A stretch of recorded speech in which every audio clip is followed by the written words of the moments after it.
Hello. Hello.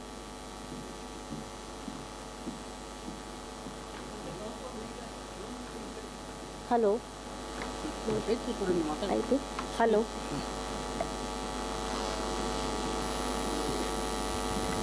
Guru Brahma, Guru Vishnu, Gurudevo Maheshwara, Guru Sakshat Parabrahma, Tasmai Shri Guruve Namaha.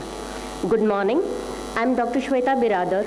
With the permission of the dignitaries, raise the curtain of today's program. On this blessed day, we have gathered here for first lecture of Dr. A.S. Hadimani Memorial Lecture Series organized by Department of Soil Science and Agricultural Chemistry, College of Agriculture, University of Agricultural Sciences, Dharwad. Now I request the august gathering to raise to pay homage to our university song.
ಹಸಿರೆ ಕರೆವ Usire ಹರಿವ ನೀರೆ ನಮ್ಮ ಕೃಷಿ ಮಾತೆ. ಧಾರವಾಡ ಕೃಷಿ ವಿಶ್ವವಿದ್ಯಾಲಯ ಸಸ್ಯ ಕಾಶಿ ಗೀತೆ.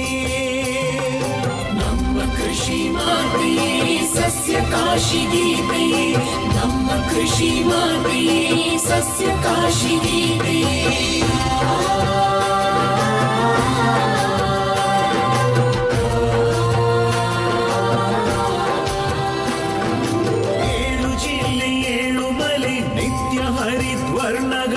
ಶ್ಯಾಮಲೆ ಬೇವಕಹಿ ಪೇಡೆ ಸಿಹಿ ಸಾಹಿತ್ಯ ಸಂಗೀತ ಶಾಲ್ಮಲೆ. ಎರೆ ಮಣ್ಣು ಮಣಿ ಮಣ್ಣು ಒಣವೇ ಸಾಯದಿ ಮಾಗಿದ ಹಣ್ಣು. ಬಯಲ ನಾಡು ಬೆಳವಲ ಬೀಡು ಘಟ್ಟದಡಿ ಹುಡಿ ಮಣ್ಣು. ಕಾದ ಬಿಸಿಲು ಸುರಿವ ಮಳೆ ಚಳಿಯ ದಿಗಿರು. ಬೇಗಗೊಂಗೆ ಹುಣಸೆ ಜಾಲಿ ಬಿದಿರು ಬೆಳೆ ಕಂಡ ಮುಗಿರು. ನೆಲವ ಹರಗಿ ಹೆಂಟೆ ಕರಗಿ ಕಪ್ಪು ಸಾಲು ಹಬ್ಬಿ ಹೊನ್ನ ಬೆಳೆ. ಕಾಳು ಬೇಳೆ ಬೆಲ್ಲ ತೈಲ ಸೊಪ್ಪು ಸೆದೆ ಸಿರಿಧಾನ್ಯ ತುಂಬಿದಿರೆ.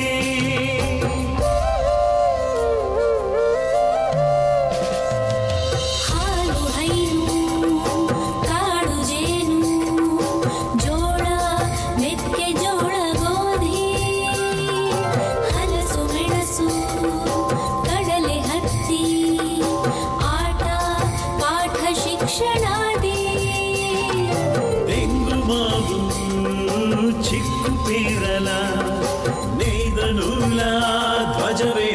ದಿಗ್ಗಜ ಜೀವನದಿ ಸಾಗಲಿ ಪ್ರಗತಿ ಪತಾಕೆಯ ದಿಗ್ಗಜ ಹರೆಯ ಹಸಿರೆ ಕರೆವ ಉಸಿರೆ ಹರಿವ ನೀರೆ ನಮ್ಮ ಕೃಷಿ ಮಾತೆ ಧಾರವಾಡ ಕೃಷಿ ವಿಶ್ವವಿದ್ಯಾಲಯ ಸಸ್ಯ ಕಾಶಿ ಗೀತೆ ನಮ್ಮ ಕೃಷಿ ಮಾತೆ ಸಸ್ಯ ಕಾಶಿ ಗೀತೆ ನಮ್ಮ ಕೃಷಿ ಮಾತೆ ಸಸ್ಯ ಕಾಶಿ ಗೀತೆ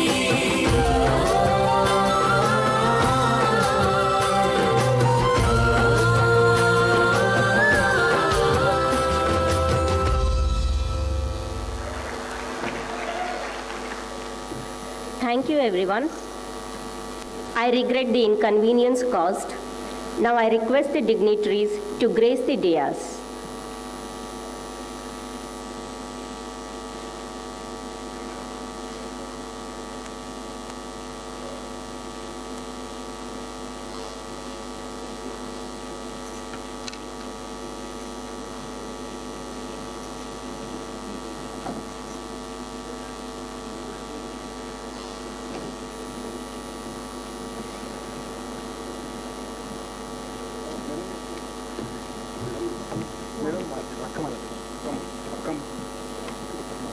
I request Dr. Akka Mahadevi C. Hiremat Madam to grace the stage.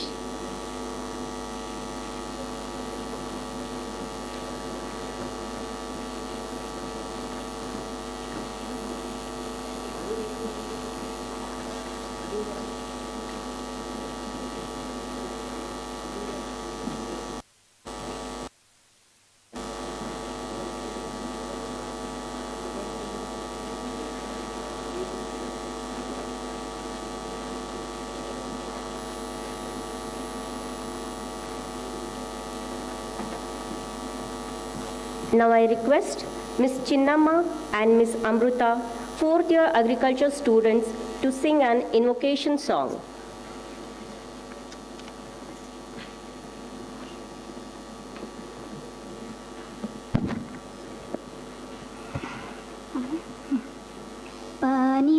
Panisa ni pama pari ma pamari sanisa. Panisa ni pama pari ma pamari sanisa. Sani pani pama mari sa sani pamarisa sani pamarisa. शंकरीश्वरी Uma Maheshwari माता पार्वती नमोस्तुते. शंकरीश्वरी उमा महेश्वरी माता पार्वती नमोस्तुते. ತಾಯಿ ಪಾರ್ವತಿ ದೇವಿಗೆ ಮಕ್ಕಳು ನಾವು ನಮಿಸುವೆವು. ತಾಯಿ ಪಾರ್ವತಿ ದೇವಿಗೆ ಮಕ್ಕಳು ನಾವು ನಮಿಸುವೆವು. ವಿದ್ಯಾಲಯದ ಹೂಗಳು ನಾವು ಧರ್ಮದ ಕಂಪನ ಸೂಸುವೆವು. ವಿದ್ಯಾಲಯದ ಹೂಗಳು ನಾವು ಧರ್ಮದ ಕಂಪನ ಸೂಸುವೆವು. ಬಳಗವು ಬೆಳೆಯಲಿ ಸದಾ ಬೆಳಗಲಿ, ಬಳಗವು ಬೆಳೆಯಲಿ ಸದಾ ಬೆಳಗಲಿ. ಉಳಿಯಲಿ ಬೆಳೆಯಲಿ ಎಂದಿಗೂ ತಾಯಿ, ಉಳಿಯಲಿ ಬೆಳೆಯಲು ಎಂದಿಗೂ ತಾಯಿ. ಶಂಕರೀಶ್ವರಿ ಉಮಾ ಮಹೇಶ್ವರಿ ಮಾತಾ ಪಾರ್ವತಿ ನಮೋಸ್ತುತೆ. ಶಂಕರೀಶ್ವರಿ ಉಮಾ ಮಹೇಶ್ವರಿ ಮಾತಾ ಪಾರ್ವತಿ ನಮೋಸ್ತುತೆ. ವಿದ್ಯಾ ವಿನಯ ಚಾಣಕ್ಯ ಗುಣವ ನಮಗೆ ನೀಡಿ ಹರಸಮ್ಮ. ವಿದ್ಯಾ ವಿನಯ ಚಾಣಕ್ಯ ಗುಣವ ನಮಗೆ ನೀಡಿ ಹರಸಮ್ಮ. ನ್ಯಾಯ ನೀತಿ ಧರ್ಮದ ರೀತಿ, ನ್ಯಾಯ ನೀತಿ ಧರ್ಮದ ರೀತಿ. ಪುಣ್ಯ ಮಾರ್ಗದಿ ನಡೆಸಮ್ಮ, ಪುಣ್ಯ ಮಾರ್ಗದಿ ನಡೆಸಮ್ಮ. ಶಂಕರೀಶ್ವರಿ ಉಮಾ ಮಹೇಶ್ವರಿ ಮಾತಾ ಪಾರ್ವತಿ ನಮೋಸ್ತುತೆ. ಶಂಕರೀಶ್ವರಿ ಉಮಾ ಮಹೇಶ್ವರಿ ಮಾತಾ ಪಾರ್ವತಿ ನಮೋಸ್ತುತೆ. ಕರವ ಮುಗಿದು ಶಿರವ ಬಾಗಿ ಬೇಡುವೆವು ನಿನ್ನ ಆಶೀರ್ವಾದ. ಕರವ ಮುಗಿದು ಶಿರವ ಬಾಗಿ ಬೇಡುವೆವು ನಿನ್ನ ಆಶೀರ್ವಾದ.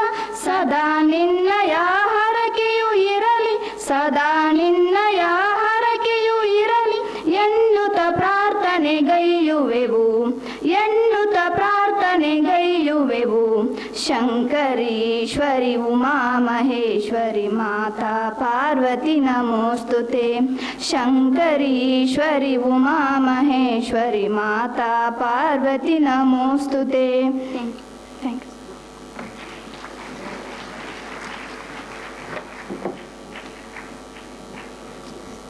Thank you, Ms. Chinnamma and Ms. Amruta. It is customary and Indian tradition to welcome the guests.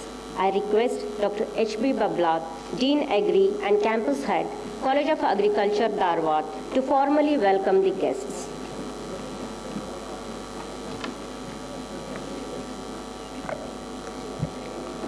ಎಲ್ಲರಿಗೂ ನಮಸ್ಕಾರ. Good morning to everyone. Respected dignitaries on the dais, invitees, officers of the university, staff, students, media friends, good morning and thank you each and every one of you for being with us today. A very warm welcome to you all. It gives me an immense pleasure on the auspicious occasion as the College of Agriculture, Dharwad, is celebrating its Amrita Mahotsava. On this occasion, we are now organizing this program. That is Dr. A.S. Hadimani sir, first memorial lecture on soil to soilless researchable issues by Dr. Velmurugan, ADG, Soil and Water Management, ICR, New Delhi. So it is being organized to pay heartfelt tributes to the legendary soil scientist, a great teacher and a visionary. Most importantly, he has made a miracle changes at Raichur, mainly an institutional builder. As a chief scientific officer, he immensely contributed for the development of regional research station Raichur, and he inspired many teachers, scientists, and always he is liked by everyone, from scientists to labor to he is most liked by the farmers in this region. He has created all facilities at RARS Raichur, which paved way for the establishment of the College of Agriculture, Raichur during 1983-84, and he became the first director of instructions of that college. And later, even it is much useful, that is those facilities for establishment of the university during 2009. And love and kindness are never wasted. They always make difference. He transformed the lives of the many people. So on this occasion, that is, we are celebrating and we are now organizing this foundation day lecture. And even I have a very good memories with Dr. A.S. Hadimani sir, and I have joined with some of our colleagues, Dr. S.S. Angli and others, to the College of Agriculture, Raichur, during April 1987. So during that hot summer months, that is, he made all facilities when it was started new, the college, and we never felt, that is, with these facilities, we are at this very hot tropic climate like that. So he witnessed, even we actually seen, that is, and also witnessed a heart-touching, his retirement function also during 1987. That is, on that day, he was retired as a director of instruction, and entire RARS and College of students, teachers, supporting staff, laborers, everyone on the campus, they almost wept on that occasion. And that shows his strong bonding, kindness and love he has with everyone. So this we all remember till now. and the Department of Soil Science, College of Agriculture, Dharwad, with all senior professors, scientists, and retired officers, including the Honorable Vice Chancellor and all well-wishers, family members, took initiative to pay rich tributes to this great soul, and also considered it is most apt to have this and to this lecture series, and also it was thought to create awareness among the students, that is future generations, and students including junior scientists and farmers about such a visionaries by organizing lecture series. So with this brief, that is, we are celebrating this on this occasion of Amrita Mahotsava, this Amrita Kala, the first foundation lecture, and for this first foundation lecture, we are very fortunate to have another very apt, that is, personality, a well-known soil scientist, Dr. Vela Murugan, that is ADG, Water Management and Soil Science, ICR, New Delhi. So we are very fortunate to have him today as a guest, and also kind enough to accept our invitation in a very short time. That is, despite of his busy schedule, he is delivering a keynote address, that is first lecture, and I welcome you, sir, for this on this occasion, on behalf of the university, on behalf of the Department of Soil Science and Agriculture Chemistry, College of Soil Science, and even Indian Society of Soil Science, Dharwad chapter. So all gathered here and on my own behalf. So I welcome you, sir, for this, to grace this occasion, and I request Honorable Vice Chancellor to honor him with a bouquet.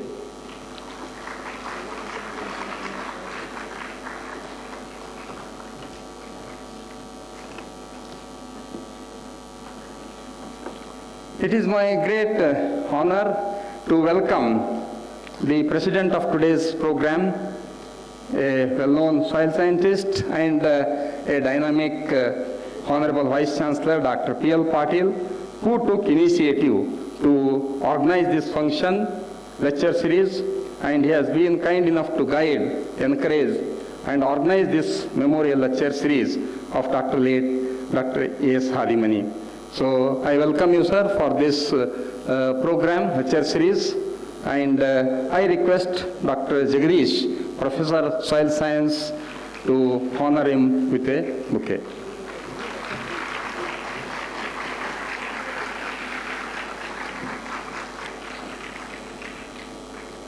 On this occasion, the family members of Dr. late A.S. Hadimani, sir, they are with us. So on this, that is, I welcome Srimati Akkamadevi C. Hiramat. So she is a senior consultant and head Department of Obstetrics and Gynecology, Sri Satya Sai Institute of Health and Medical Science, Bangalore. So she make it convenient to attend this function, grace the occasion. I welcome you, madam, for this function. I request Dr. Vidyavati, Assistant Professor, to greet her with a bouquet. I also welcome Dr. Manjunath Hebbar, Professor and University Head. For this function, I request Dr. G.V. Dasar to offer him with a bouquet. I welcome another Professor and Head, College of Agriculture, Dr. V.B. Kuligod, also to this function, and I request Dr. Gundlur to welcome him with a bouquet.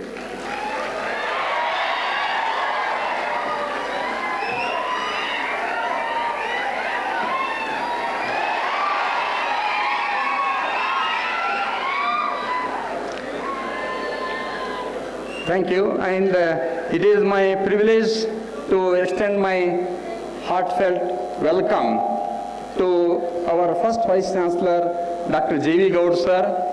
He is a well-wisher, and Madam J.V. Gaud, the former Vice Chancellors of UAS Bangalore, Dr. M.N. Seelwantar, sir, former Vice Chancellor of UAS Dharwad, Dr. R.R. Hanchinal, sir, and former Vice Chancellor, so other former Vice Chancellors, and the other officers, former officers who are here. A galaxy of officers are here with us, so I welcome all of them. I also welcome on this occasion Dr. D.S. Dasog, former Dean, College of Agriculture, Dharwad, and Dr. S.K. Gali, former Dean, College of Forestry, Sirsi. So those who took initiation and interest in organizing this event, I wholeheartedly welcome our esteemed, our senior galaxy of officers here. Dr. U.G. Nalwadi sir is here, Dr. A.S. Prabhakar, Dr. C.J. Itnal, Dr. R. Parameshwarappa sir, Dr. G.K. Hiremat, Dr. Sarang Mat, Dr. Korikanti Mat, Dr. S.G. Patil, Dr. B.M. Khadi, Dr. B.N. Patil, Dr. S.L. Madiwalar, Dr. Baram Gowda, Dr. H.T. Chanal, Dr. Elirali, and even from Hyderabad, our friend Dr. S.S. Valvali has come. I welcome you, sir, for this, and Dr. N.S. Sarso, and all the galaxy of officers and senior soil scientists, those are here. I take this opportunity to welcome all of them. And I take the opportunity to welcome our former Vice Chancellor, even Dr. Janagowda, sir, is also here. I welcome you, sir, for this function. I take this opportunity to welcome all officers of our university and all the other staff of the university. And I take this opportunity to welcome the family members of the Dr. A.S. Hadimani, sir, Dr. Nirmala Hadimani, and all the invited guests and all the family members of late Dr. A.S. Hadimani, sir, for their support. And they have taken initiation and actively involved, and they have all graced this important occasion. And I thank all the senior scientists and staff and students of the Department of Soil Science, College of Agriculture, Dharwad, for their collectively planning and organizing this memorable event. I also welcome here Madam Dr. Patil, Dakshayani Madam, for gracing this occasion. And I welcome all the heads of the department and all the faculty members, and our non-teaching staff are also here, and all postgraduate students and all our undergraduate students who are much enthusiastic to hear today's this special guest lecture. So I welcome you all for this function. And I take this opportunity to welcome all the members from the press and media on behalf of the university and on my own behalf to this memorial lecture series. So I take the opportunity to thank one and all. Jai Hind, Jai Karnataka. Namaste.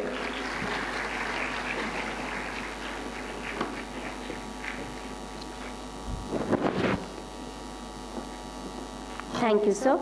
Now I request Dr. Praveen Guroji to welcome Dr. H.P. Bablat, sir, by offering a floral bouquet.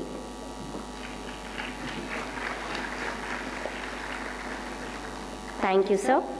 Now I request Dr. Manjunath Hebbar, Professor and University Head, Department of Soil Science, University of Agricultural Sciences, Dharwad, to introduce Chief Guest of today's function.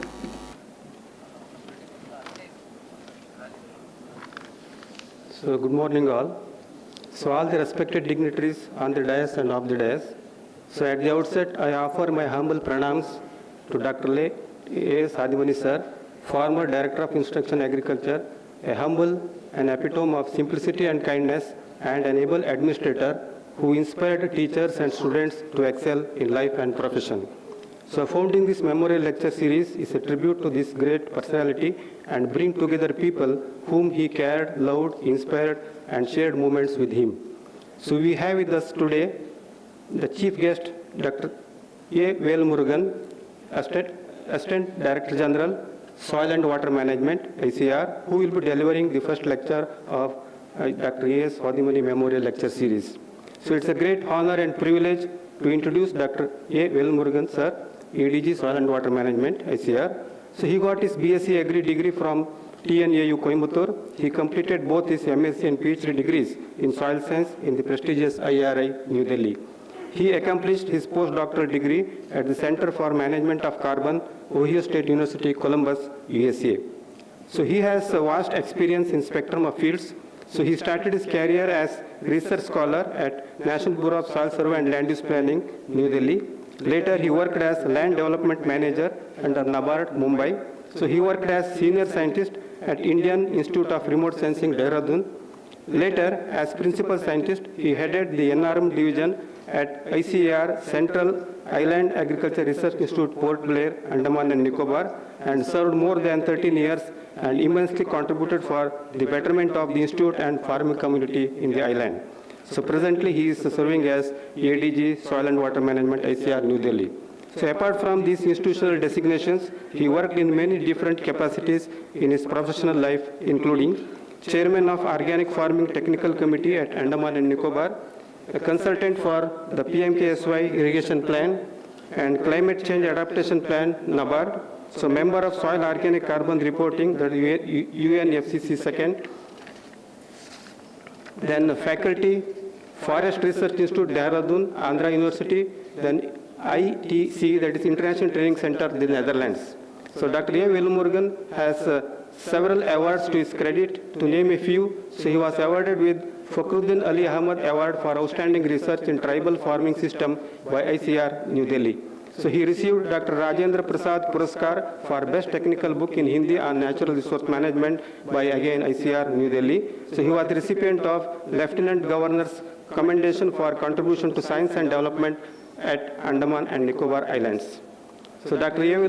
Velumurugan sir has published more than 100 research papers in international and national papers, peer-reviewed journals. So he has written more than 10 books. So his books on coastal ecosystems of the tropics, adaptive management, and unraveling the tribal farming of Nicobar Islands are worth mentioning here.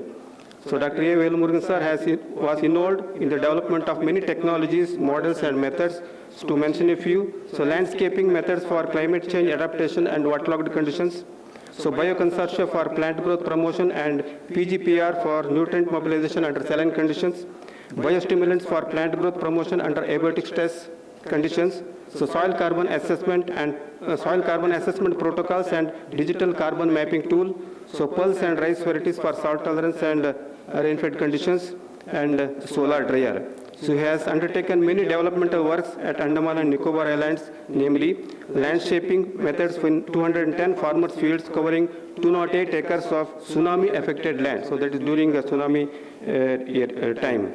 So homestead-based IFS model in 36 tribal two-heads at Car Nicobar, benefiting 200 tribal farmers.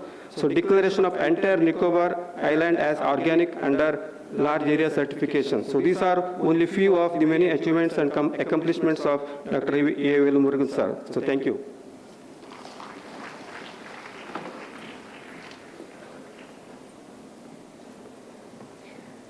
Thank you, sir. Now I request Dr. G.S. Dasok, retired Dean Agri, College of Agriculture, University of Agricultural Sciences, Dharwad, to present introductory remarks about memorial lecture.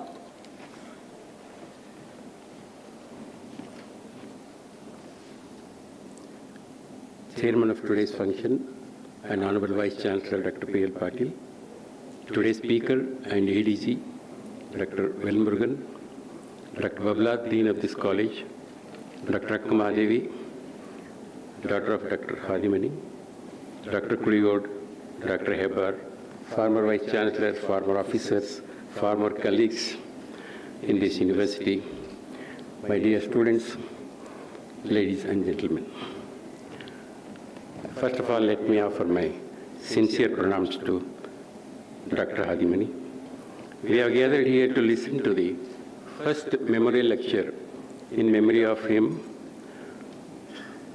He was very dear to students like myself, faculty members, and supporting staff in this university. My talk is in three parts. I'll just give a background about the memorial lectures in general, then about Dr. Hadimani's biography, then my own impressions about him. So it will take little time, bear with me. background. Memory lectures are actually, in the academic portals like this one, are a routine, I think. It is a practice to arrange such lectures and honor our seniors. This is mostly done by the students, the community, the faculty, and sometimes even memory lectures are instituted in honor of statesmen. For example, the first memory lecture I ever heard was Patel Memorial Lecture, organized after late Sardar Patel, way back in 1955. In fact, I heard in 1980 a lecture delivered by a bureaucrat. He was an IAS officer, Mr. B.B. Bora. The topic was a policy on soil and water, land and water. So that's why I listened to that. And that was broadcast on All India Radio those days.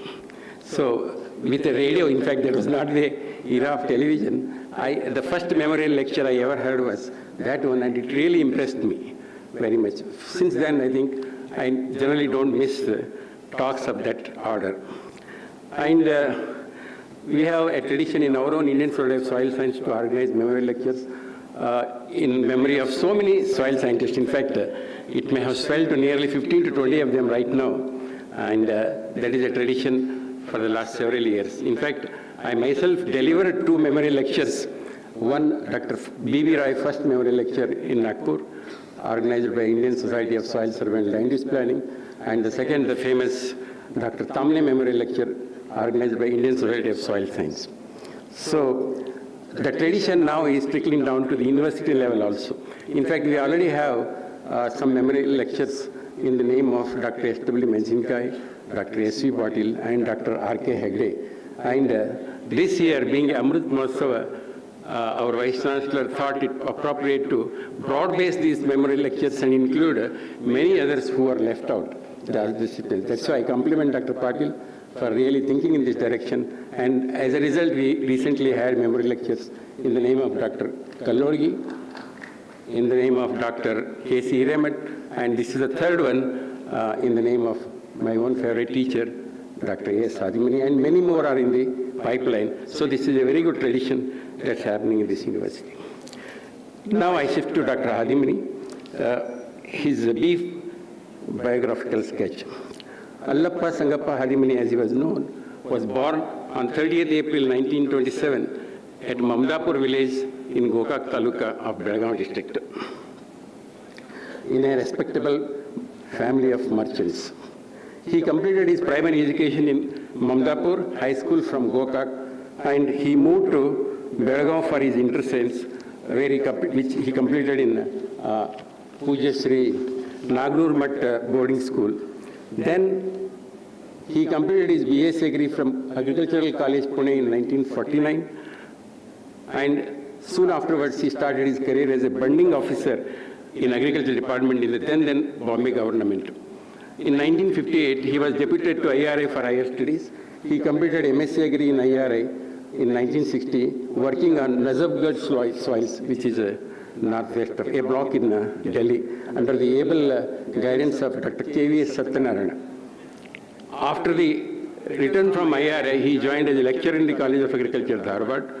In 1963, he again was deputed to UAS under the International Development Program to pursue his PhD.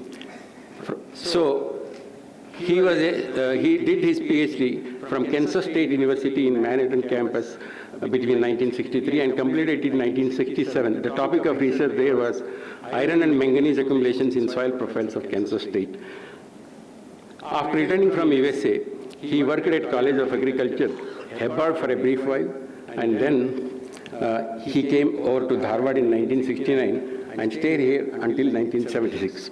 In fact, that is when I was a student in this college. So in 1976, he was selected as Chief Scientific Officer and moved to Raichur. That is where he spent the rest of his career, that is until he retired in 1987. So, in fact, I had an association more as a student and very little as a colleague, because just before he moved to Raichur, I was working as research assistant, and then we missed the link and he moved to Raichur. Of course, later on, I also moved out of Dharwad as a ARS scientist. For 10 years, I was away from Dharwad. Then, when he went to Raichur, he really took a lot of efforts to develop the farm and created a very nice working environment in Raichur so that everybody was very happy and the work efficiency there improved. As a result, I think Raichur came to limelight and it set a stage for starting of agriculture college in Raichur. That is when it started in the year around 83-84 academic year it started. I think every college when it begins there will be lots of problems. There will not be any infrastructure available. Students will have difficulty, but in spite of all that, he really worked very hard to win the hearts of the students. He used to rather provide buttermilk, fruits, and take care of them, taking them to hospital personally. And as a result, he really created a room for him listing in the hearts of the students. And students really started liking him, and there were good inflow of students to Raichur. In spite of all these arts, Raichur developed as a very good campus. So some of the earlier students who were there during his period actually, they actually immortalized him by installing a his bust in front of the college building way back in 2006. So that is how he won the hearts of the students. And as somebody already pointed out, he was an institutional builder. Upper Krishna water was being released in 1982, and lands were not developed, and people did not know how to irrigate the lands, and there were a lot of problems. As a result, he proposed that CADA should support fund and start some agriculture research in the command area. As a result, Bhimaranagudi Agriculture Research Station came into being with the funding of CADA. Not only that, he had a blueprint, he had envisaged the agriculture complex building those days, and that is a huge building. I think World Bank really supported that in the first phase, and it was half built. In fact, when I went in Bhimaranagudi, in fact, I occupied that building in 1996, and later on, with so many other improvements to that building, it is now, that building itself has become an infrastructure for starting of a college. Eventually, Bhimaranagudi College also started a little later in the year 2001-2002. So he not only started Agricultural College Raichur, but he was instrumental in starting the agriculture. In fact, he did not start it, but he created the, I think, he rather sowed the seed for a campus which are later on. He was a practicing simpleton. In fact, he never used to speak much, but he always in action. He retired from service as Director of Instruction from the College of Raichur in 1987, and post-retirement, he served for some time in Agriculture Research Station, Belvatgi here, close to Dharwad, and he breathed his last, rather prematurely, I would say, on March 20th, 1990 at Dharwad. Now I just turn to the last part of my talk, which as a student, I was the first student of Dr. Hadimani in MSc here when the PG program started after a long gap. I came in contact with him in 1971-72 as an undergraduate student when he used to take AG Chem 302 class. In fact, what impressed most was his very good teaching with illustrations by a lot of problems. He would, problems many people don't like, but I really used to like the problems because he would say, for example, if we add 1 ton of organic matter, how much humus will be formed? So all those efficiency factors he used to explain very nicely. So this really attracted me, and I took soil science as major purely because I was impressed by him. No other, I could have got any other subject for that matter, but simply I still opted for soil science those days. Because those days there was a major field also. I think there was a provision to take majors, and I took major soil science, and the contact became a little more intense there because some more courses he taught. And real contact with him was only when I was a student of MSc Agri. I got a junior fellowship and then continued my studies here, and he was my guide. So that is when our relations really improved. In fact, because these are, I want to emphasize, because there is so much to talk. and the time is limited, I perhaps cannot go on. But students, because these are the temples of learning, the student and teacher relationship is one of the most underlying fact for anybody's, blossoming into a very good scientist or whatever he might be. So that sets the stage. So a relation between a student and how he really mentors him is very important in what he or she is going to have turn out, make themselves out of. So what happened was, although I was he didn't have to do so much, he used to take extra care. For example, first of all, we decided that we work on black soils of it, the Tataprabha and Malapurha project. Black soil was an important soil resource. Okay. Having worked on iron manganese nodules in a temperate climate, he could have given some other problem, but he did not. He gave me a problem on black soils, which was very topical, and really I enjoyed working on those soils. Because, so much hand-holding he used to do. For my sampling, he himself came with me and we spent 4 days. Those days, Department of Agriculture was surveying the entire soils of Malapurha and Tataprabha. Retail soil survey was going on. And Dr. Barde, who was head of the Regional Center of Soil, at that time the name was not National Bureau, it was All India Soil and Land Use Survey. So he had come for soil correlation work. And he took me, and not only me, my 2 classmates also to that trip. So there were about 6 vehicles, one behind the other, inspecting the soils. And we started from Kalavigi Dam site Hidkal Dam site and ended our trip in Kalavigi. 4 days we accompanied, and it was such a learning for us because Dr. Barde is such a renowned geologist himself. He would say the genesis of the soil, the geomorphology, all those things. And finally he would say, Daso, you take this sample, and then I used to collect the samples. So all my sampling was over in those 4 days trip, actually. So that was the biggest, because this much of hand-holding nobody does. Sampling is a very important part of anybody's study. If your samples are not right, your study cannot be more accurate than the sampling. So everybody knows that. So several times we are very casual in sampling, which he did not do that. And coming to what is also, just I want to deviate a bit. What is also such an important topic. In fact, at the time of my doing MSc and later on, within a period of some 10 years gap, I did PhD. What is all was, I think soil taxonomy is just out in 1975. And what is all, lot of revisions were going on. I moved to Canada, and there also I was lucky to get the topic vertisol only. They wanted somebody who has experience in vertisol, and I started working on that. And about that time in 1982, it was a cusp of time when I think a lot of theories about vertisol genesis were going on, no less than Dr. Wilding, the author of phylogenesis and soil taxonomy. And he actually traveled to Saskatoon, where I was staying. He was from Texas A&M.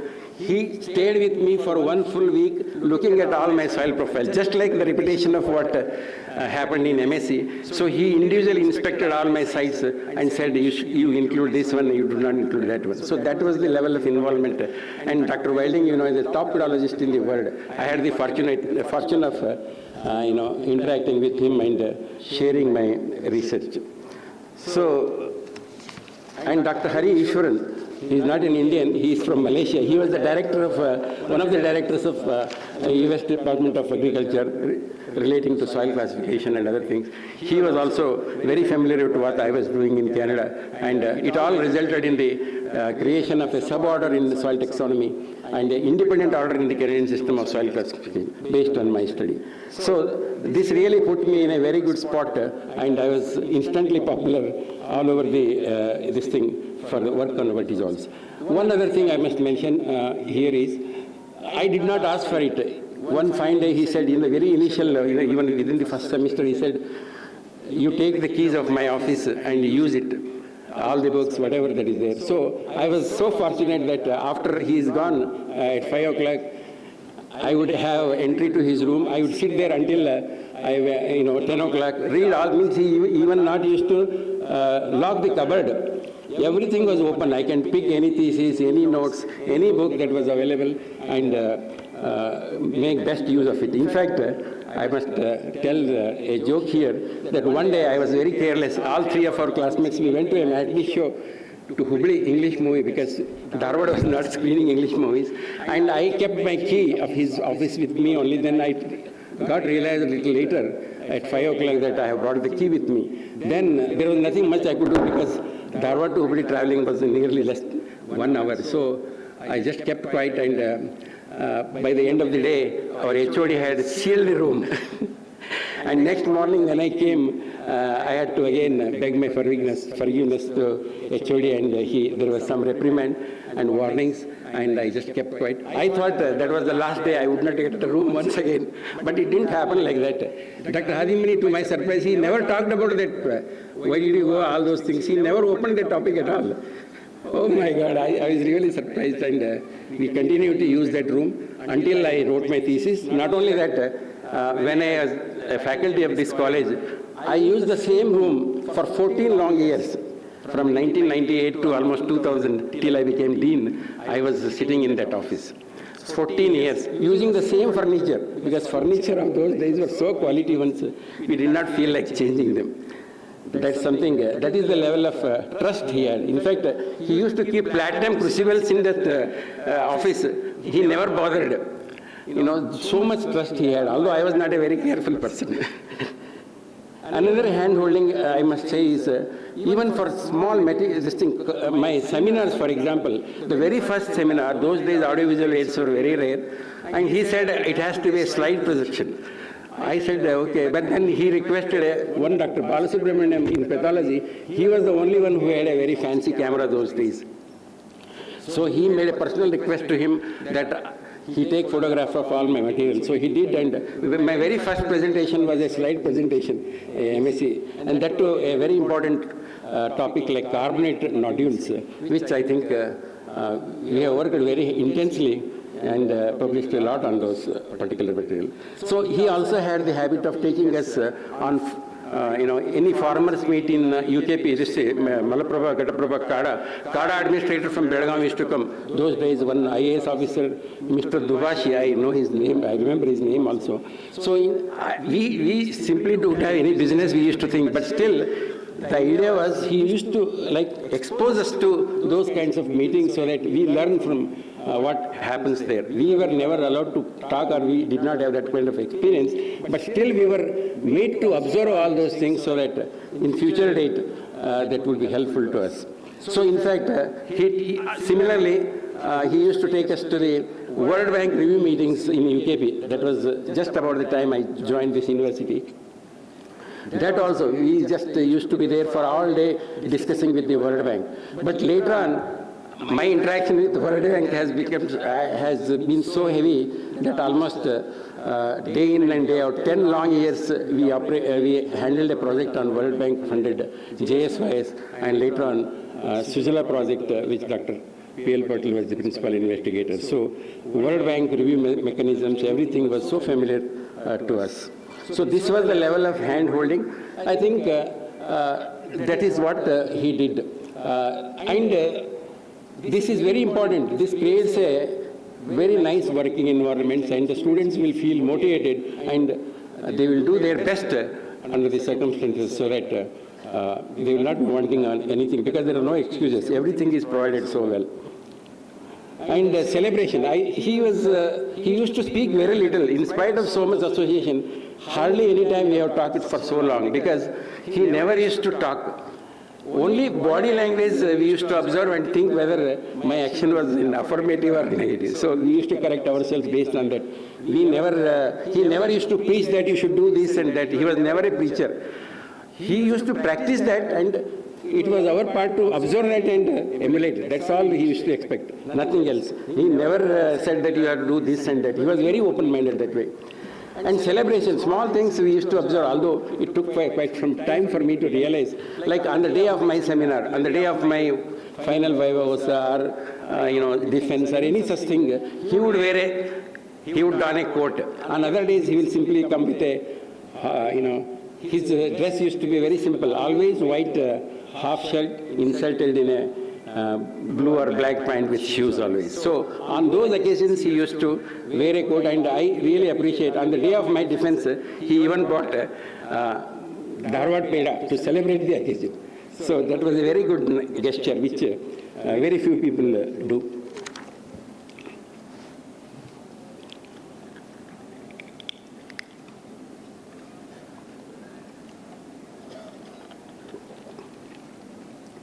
I just want to spend a minute here. Parallel, like I was the first student of Dr. Hadimani for MSc. Similarly, I was first student of PhD of Dan Acton in Saskatoon. So it was such a parallel that he also used to hand over just like this seminar preparations, rehearsals before I go to any of the conferences. And he would book a hotel using his credit card whenever I went on a tour so that I stay in the best place possible. And sometimes when we together go on tour, we used to share the same room, eat together, and watch the TV, a game of baseball or football, and go to sleep. So he was so friendly and very, very kind. And celebrations, just like Dr. Hadimani sir, he used to throw a lot of parties. Whenever I had a defense or some kind of an event, then he would really lavish parties at his home. So that was I think I was very lucky. In fact, I cherish my students' days more than my career as a faculty here, because both of them really gave so much affection and love, which is very, very, sometimes it won't come just like that.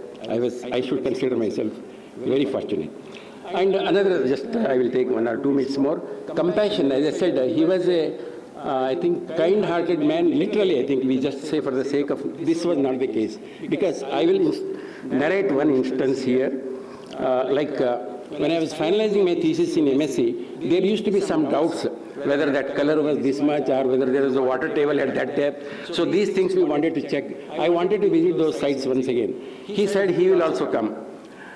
Those days, I think, vehicle facilities were not there. Then I said, okay, then we both took a red bus from here to Kunnur. We went in a bus, got down at Kunnur, hired 2 bicycles and hired a laborer and another bicycle for him, and pickaxe, everything was put on the bicycles, and we started cycling about 8 kilometers, whatever the sites were, and we went there and the labor started digging.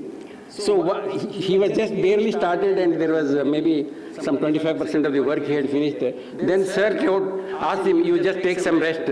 So he started digging. Oh my God, I said, this was not something I was prepared for. Then after he started digging, I said, I will take some. So we all started digging one by one. This was a rare experience. So this is something, everybody cannot do that. There is what especially spirituality we say, inclusion. In social context also we use the term inclusion. So he was the real person who knew what inclusion was. Okay. So it is a very, very, I think, difficult thing for somebody to get it, especially to respect other life. I think you have to be a very, very brave person. Everybody cannot do that.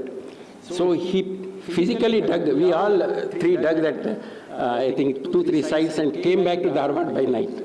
So that was I think that incidents I really cannot. And he was always for education. Wherever these cattle grazing, boys used to be there, and he used to talk them at length. He never talked that long with me, but he would take too much time to talk to them and say, you better go to school, don't do this and that. So much convincing power he had, although it's another matter of what they did afterwards.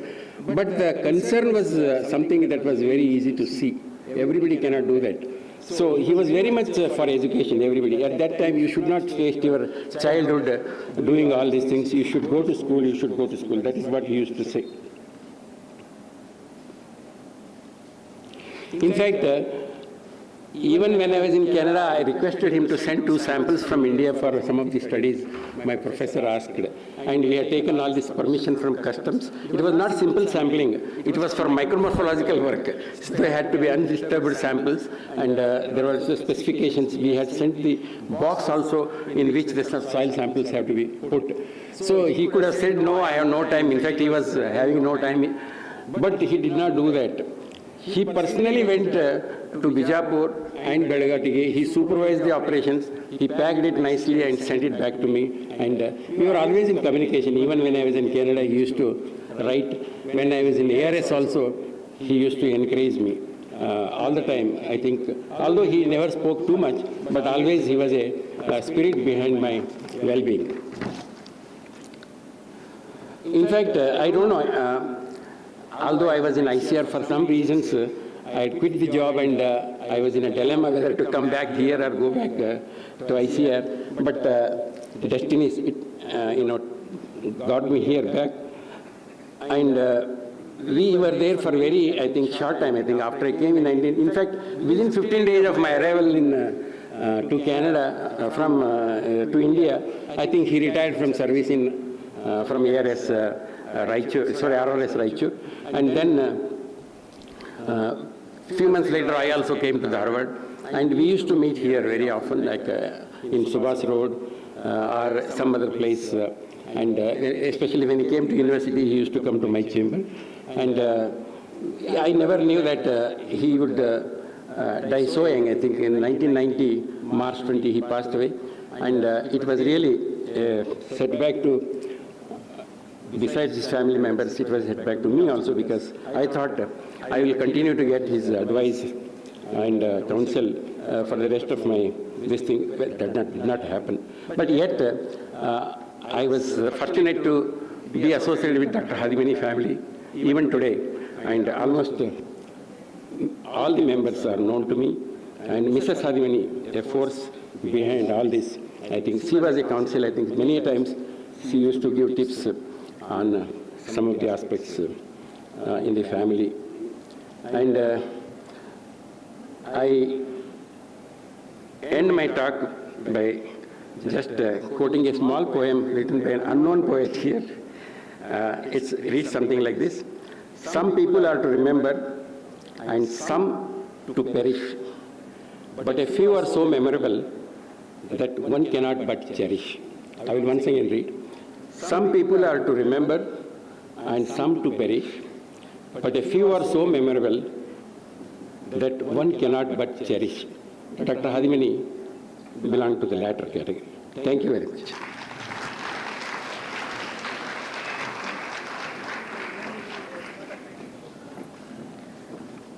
Thank you, sir.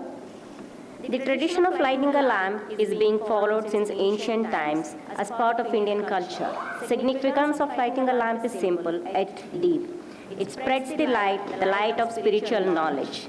Now I request the dignitaries on the stage to inaugurate today's program by lighting the lamp, followed by offering floral tribute to late Dr. A.S. Hadimani.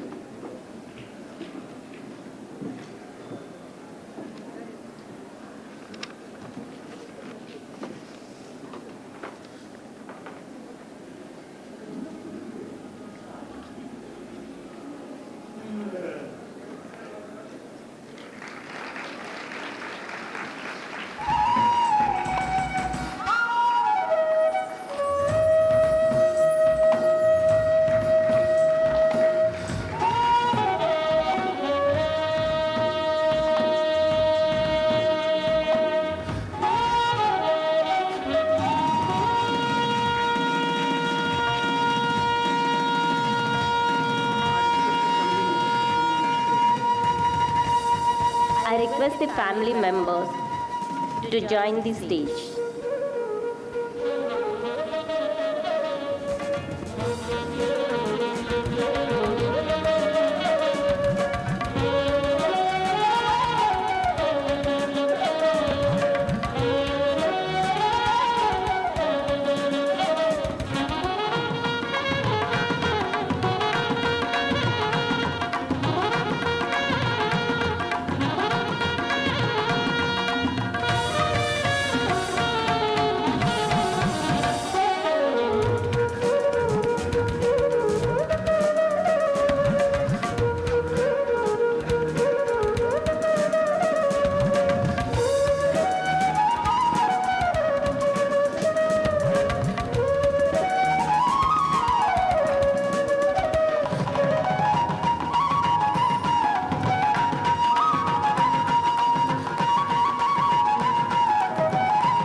gratitude to all the dignitaries and the family members. Now I request Dr. S.K. Ghali, retired Professor of Soil Science and former Dean, College of Forestry, Sirsi, to convey the message of Dr. C.V. Patil, former Dean, College of Agriculture, Raichur, about his association and impressions regarding Dr. A.S. Hadimani.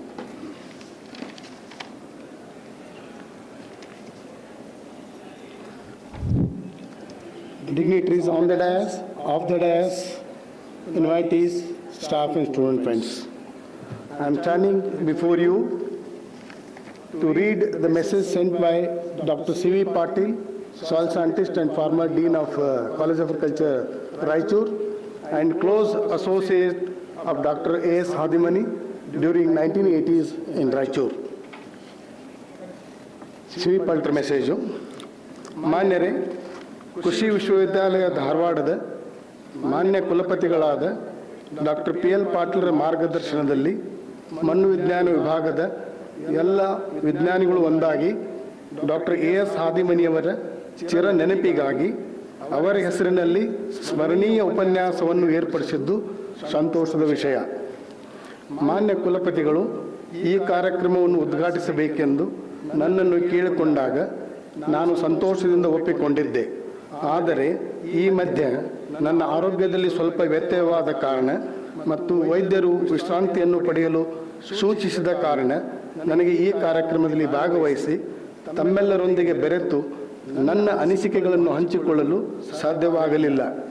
ಕಾರಣ ನಾನು ತಮ್ಮೆಲ್ಲರ ಕ್ಷಮೆಯನ್ನು ಕೋರುತ್ತೇನೆ ಮತ್ತು ಈ ಕಾರ್ಯಕ್ರಮವು ಯಶಸ್ವಿಯಾಗಿ ಜರುಗಲೆಂದು ಹಾರೈಸುತ್ತೇನೆ. ನಾನು ಡಾಕ್ಟರ್ ಹಾದಿಮನಿಯವರನ್ನು ಪ್ರಪ್ರಥಮವಾಗಿ ಕಂಡಿದ್ದು 1970ರಲ್ಲಿ. ಆಗ ನಾನು ಕೃಷಿ ಮಹಾವಿದ್ಯಾಲಯ ಹೆಬ್ಬಾಳು ಬೆಂಗಳೂರಿನ ಸ್ನಾತಕೋತ್ತರ ಪದವಿಗಾಗಿ ಅಧ್ಯಯನ ಮಾಡುವಾಗ ಅವರು ನಮಗೆ ಪಾಠ ಮಾಡಿದ್ದರು. ಮತ್ತೆ ತದನಂತರ ನಾನು ಅವರನ್ನು ಭೇಟಿಯಾದದ್ದು 1976ರಲ್ಲಿ ರಾಯಚೂರಿನಲ್ಲಿ. ಇಲ್ಲಿಂದ ಪ್ರಾರಂಭವಾದ ನಮ್ಮ ಸಂಬಂಧ ಮತ್ತು ಸಂಪರ್ಕಗಳು ಅವರು ನಿವೃತ್ತಿ ಹೊಂದುವವರೆಗೂ ಬಂದಿವೆ. ನನಗೆ ಡಾಕ್ಟರ್ ಹಾದಿಮನಿಯವರ ಸಹಯೋಗದಲ್ಲಿ ಕೆಲಸ ಮಾಡಲು ಸಿಕ್ಕ ಅವಕಾಶವು ನನ್ನ ಸುದೈವವೆಂದು ಭಾವಿಸುತ್ತೇನೆ. ನಾನು ಅವರ ಚಟುವಟಿಕೆಗಳ ನಡವಳಿಕೆಗಳ ಹಾಗೂ ಸ್ವಭಾವದ ಪ್ರಭಾವಕ್ಕೆ ಒಳಗಾಗಿ ನನ್ನಲ್ಲಿ ಬಹಳಷ್ಟು ಪರಿವರ್ತನೆಗಳನ್ನು ಕಂಡುಕೊಂಡಿದ್ದೇನೆ. ಡಾಕ್ಟರ್ ಹಾದಿಮನಿಯವರ ಮತ್ತು ನನ್ನ ಸಂಬಂಧ ಸುಮಾರು 12 ವರ್ಷಗಳದ್ದು. ಈ ಕಾಲಘಟ್ಟದಲ್ಲಿ ನಾನು ಅವರೊಂದಿಗೆ ಕಳೆದ ಪ್ರತಿಯೊಂದು ಕ್ಷಣ ಅವಿಸ್ಮರಣೀಯ. ನಾನು ಕೆಲವನ್ನು ಇಲ್ಲಿ ಪ್ರಸ್ತುತಪಡಿಸಲು ಇಚ್ಛಿಸುತ್ತೇನೆ. ನನ್ನ ಮತ್ತು ಡಾಕ್ಟರ್ ಹಾದಿಮನಿಯವರ ಸಂಬಂಧ ಭ್ರಾತೃತ್ವ ಭಾವದಿಂದ ಮತ್ತು ಕರ್ತವ್ಯ ನಿಷ್ಠೆಯಿಂದ ಬೆಳೆಸಿತ್ತು. ಹಾಗಾಗಿ ನಮ್ಮಿಬ್ಬರ ಮಧ್ಯೆ ಜರುಗಿದ ವಿಷಯ ಚರ್ಚೆಯಾಗಲಿ ಮತ್ತು ಯೋಜನೆ ರೂಪಿಸುವಲ್ಲಿ ಸಮನ್ವಯತೆ ಎದ್ದು ಕಾಣುತ್ತಿತ್ತು. ಡಾಕ್ಟರ್ ಹಾದಿಮನಿಯವರು ನಿರಂತರ ಕಾರ್ಯನಿರತರಾದವರು ಆಗಿದ್ದರು. ಅವರು ಯಾವುದೇ ಕೆಲಸವನ್ನು ಕೈಗೆತ್ತಿಕೊಂಡರೆ ಅದು ಪೂರ್ಣ ಆಗುವವರೆಗೂ ಸಮಾಧಾನ ಪಡುತ್ತಿರಲಿಲ್ಲ. ಹಾಗಾಗಿ ಅವರು ರೂಪಿಸಿದ ಬಹುತೇಕ ಕೆಲಸ ಕಾರ್ಯಗಳು ಯಶಸ್ವಿಗೊಂಡವು. ಅವರಲ್ಲಿರುವ ಮಾನವೀಯತೆ, ಕರುಣೆ ಮತ್ತು ಕಳಕಳಿ, ಕಾರ್ಯದಕ್ಷತೆ ಮತ್ತು ಪ್ರಾಮಾಣಿಕತೆಗಳು ಅವರನ್ನು ಎತ್ತರಕ್ಕೆ ತಗೊಂಡು ಹೋಗಿದ್ದವು. ಮತ್ತು ಅಭಿಮಾನಿಗಳೆಲ್ಲರೂ ಅವರನ್ನು ಗೌರವದಿಂದ ಕಾಣುವುದಲ್ಲದೆ ಇಂದಿಗೂ ಸ್ಮರಿಸುವುದು ಇದೇ ಕಾರಣದಿಂದಾಗಿ. ಡಾಕ್ಟರ್ ಹಾದಿಮನಿಯವರು ಪ್ರಾದೇಶಿಕ ಸಂಶೋಧನಾ ಕೇಂದ್ರ ರಾಯಚೂರಿನ ಮುಖ್ಯ ವಿಜ್ಞಾನಿಯಾದ ಸಮಯದಲ್ಲಿ ಈ ಕೇಂದ್ರದ ಸರ್ವತೋಮುಖ ಅಭಿವೃದ್ಧಿಗಾಗಿ ಹಗಲಿರುಳು ಶ್ರಮಿಸಿದರು. ಡಾಕ್ಟರ್ ಹಾದಿಮನಿಯವರಿಗೆ ರೈತರ ಬಗ್ಗೆ ವಿಶೇಷ ಕಾಳಜಿ ಮತ್ತು ಗೌರವ, ಅದರಲ್ಲೂ ತುಂಗಭದ್ರಾ ಅಚ್ಚುಕಟ್ಟು ಪ್ರದೇಶದ ರೈತರ ನೀರು ನಿರ್ವಹಣೆ ಕುರಿತು ಮತ್ತು ಜೌಳು ಪ್ರದೇಶದ ಸಮಸ್ಯೆಗಳ ಕುರಿತು ಕಾಡಾ ಸಭೆಗಳಲ್ಲಿ ಚರ್ಚಿಸಿ ಈ ಸಮಸ್ಯೆಗಳ ಪರಿಹಾರಕ್ಕಾಗಿ ಸಲಹೆಗಳನ್ನು ನೀಡುತ್ತಿದ್ದರು ಮತ್ತು ಪ್ರಗತಿಪರ ರೈತರನ್ನು ಕೇಂದ್ರಕ್ಕೆ ಆಹ್ವಾನಿಸಿ ಅವರೊಂದಿಗೆ ಎಲ್ಲ ವಿಜ್ಞಾನಿಗಳ ಸಂವಾದ ಕಾರ್ಯಕ್ರಮವನ್ನು ನಡೆಸುತ್ತಿದ್ದರು. ಡಾಕ್ಟರ್ ಹಾದಿಮನಿಯವರ ನಿರಂತರ ಪ್ರಯತ್ನದಿಂದ ರಾಯಚೂರಿನ ಕೃಷಿ ಮಹಾವಿದ್ಯಾಲಯ ಪ್ರಾರಂಭವಾಗಲು ಸಾಧ್ಯವಾಯಿತು. ಇದೇ ಕಾರಣಕ್ಕಾಗಿ ಅವರನ್ನು ಕೃಷಿ ಮಹಾವಿದ್ಯಾಲಯ ರಾಯಚೂರಿನ ಪ್ರಥಮ ಶಿಕ್ಷಣ ನಿರ್ದೇಶಕರಾಗಿ ಡೈರೆಕ್ಟರ್ ಆಫ್ ಇನ್ಸ್ಟ್ರಕ್ಷನ್ ಅಂತ ಮೊದಲಿತ್ತು, ಇವಾಗ ಡೀನ್ ಅಂತ ಕರಿತೀವಿ. ಡಾಕ್ಟರ್ ಹಾದಿಮನಿಯವರು ಎಲ್ಲ ವಿದ್ಯಾರ್ಥಿಗಳನ್ನು ತಮ್ಮ ಮಕ್ಕಳ ಹಾಗೆ ನೋಡಿಕೊಳ್ಳುತ್ತಿದ್ದರು. ವಿದ್ಯಾರ್ಥಿಗಳ ಆಹಾರ ಮತ್ತು ಆರೋಗ್ಯದ ಬಗ್ಗೆ ವಿಶೇಷ ಕಾಳಜಿ ವಹಿಸುತ್ತಿದ್ದರು. ವಿದ್ಯಾರ್ಥಿಗಳು ಅಸ್ವಸ್ಥರಾದಾಗ ಅವರೇ ಸ್ವತಃ ಅವರನ್ನು ಆಸ್ಪತ್ರೆಗೆ ಕರೆದುಕೊಂಡು ಹೋಗಿ ಚಿಕಿತ್ಸೆ ಕೊಡಿಸುತ್ತಿದ್ದರು. ಡಾಕ್ಟರ್ ಹಾದಿಮನಿಯವರು ಮಣ್ಣು ಮತ್ತು ನೀರು ನಿರ್ವಹಣಾ ಕೇಂದ್ರ ಬೆಳವಟಿಗೆ, soil and water management centre ಬೆಳವಟಿಗೆ, ಅಲ್ಲಿ ಮುಖ್ಯ ವಿಜ್ಞಾನಿಯಾಗಿ ಸೇರಿದ ನಂತರ ಕೂಡಲೇ ಅಲ್ಲಿ ಅಭಿವೃದ್ಧಿ ಕೆಲಸಗಳನ್ನು ಮಾಡಲು ಕಾರ್ಯಪ್ರವೃತ್ತರಾದರು. ಕೊನೆಯದಾಗಿ ಇಲ್ಲಿ ನೆರೆದಿರುವ ಎಲ್ಲ ಮಣ್ಣು ವಿಜ್ಞಾನಿಗಳಲ್ಲಿ, ಶಿಕ್ಷಕರಲ್ಲಿ ಮತ್ತು ವಿದ್ಯಾರ್ಥಿಗಳಲ್ಲಿ ನನ್ನ ಕಳಕಳಿಯ ಒಂದು ಮನವಿ. ಇಂದು ಮಣ್ಣಿನ ಆರೋಗ್ಯ ಹಾಳಾಗಿದೆ, ಮಣ್ಣು ಮಲಿನಗೊಂಡಿದೆ. ಆದ ಕಾರಣ ತಾವು ಎಲ್ಲರೂ ಮಣ್ಣಿನ ಆರೋಗ್ಯ, ಫಲವತ್ತತೆ, ಆಹಾರ ಭದ್ರತೆ ಜೊತೆಗೆ ಮಣ್ಣಿನ ಭದ್ರತೆಗೆ ಹೆಚ್ಚಿನ ಕಾಳಜಿಯನ್ನು ವಹಿಸಬೇಕೆಂದು ಈ ದಿಶೆಯಲ್ಲಿ ಬೋಧನೆ, ಸಂಶೋಧನೆ ಮತ್ತು ವಿಸ್ತರಣಾ ಯೋಜನೆಗಳನ್ನು ರೂಪಿಸಿ ಕಾರ್ಯಗೊಳಿಸಬೇಕೆಂದು ನನ್ನ ವಿಜ್ಞಾಪನೆ. ಇಂತಿ ತಮ್ಮ ಆತ್ಮೀಯ ಡಾಕ್ಟರ್ ಸಿ.ವಿ. ಪಾಟೀಲ್, ರಾಯಚೂರು. ಇದರೊಂದಿಗೆ just 1 second. Yesterday I met one Mr. Sanjay Bijur, the first graduate of Agriculture College, Raichur. I met him yesterday in Bangalore. He is Principal Secretary to Government of Karnataka in the Department of Forestry, Principal Secretary of Forestry. So I told him about today's function, and he also very much remembered the way Dr. A.S. Hadimani sir as a DA helped their batch, and how he was instrumental for him to write the competitive examination, and now today he is the Secretary of Forest. He has conveyed the best wishes for this function too. Okay? So thank you one and all.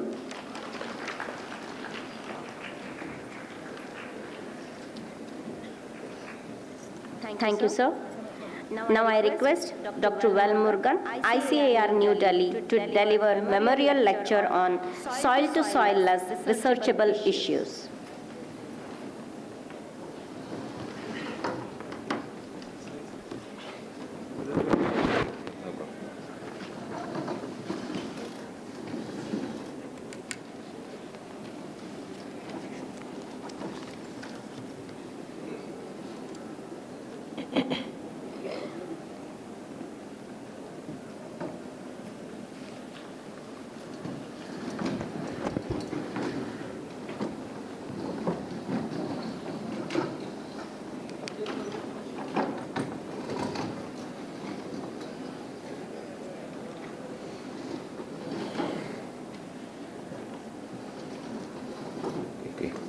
Thank you.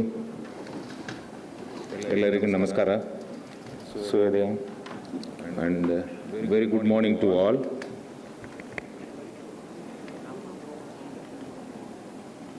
So I'm very happy to be here for Dr. A.S. Hadimani first memorial lecture, and really indeed a pleasure to be here in this university. And first of all, I thank all the people, dignitaries, those who are assembled here. Dr. P.L. Patil, Vice Chancellor, who has invited me and given this opportunity, sir. And thank you very much for making me part of this UAS Dharwad family. That's very indeed a pleasure. Then Dr. Babatar, Dr. Hebar, and the family members are Dr. Hadimani, then Dean and directors and all HODs, faculty of this UAS Dharwad, and all the farmers, Dean, directors and faculty, and those who are associated with this UAS Dharwad University, and all my students, friends, and other ladies and gentlemen. Very good morning to you on behalf of myself and on behalf of ICR. Being a opening batsman, it is always a tough job, and how I will justify my choice by Dr. Patil sir, who has called me. And indeed, actually my interest was, after coming here, just whenever I get opportunity, I just interact with the students, particularly those who are working in NRM subjects, and also visited to the university, feel how they have. So these opportunities I never had in my career. I left after my UG program and entered into IRI. So indeed, it's a pleasure to learn from Dr. Patil. Because yesterday I was discussing with all the faculty members, those who are handling reward project and organic farming, other ASAP program. It's a wonderful learning from you, and also particularly from Dr. Patil, how he initiated this work and how these legends like Dr. Hadimani has built this institution. So that is a part that we want to learn from this illustrious career of Dr. Hadimani and also the present Vice Chancellor. Also, I had a quite opportunities to interact with other faculty members of the UAS Dharwad, and today also I have seen quite a number of previous professors and directors, those who are come here to listen to this first memorial lecture.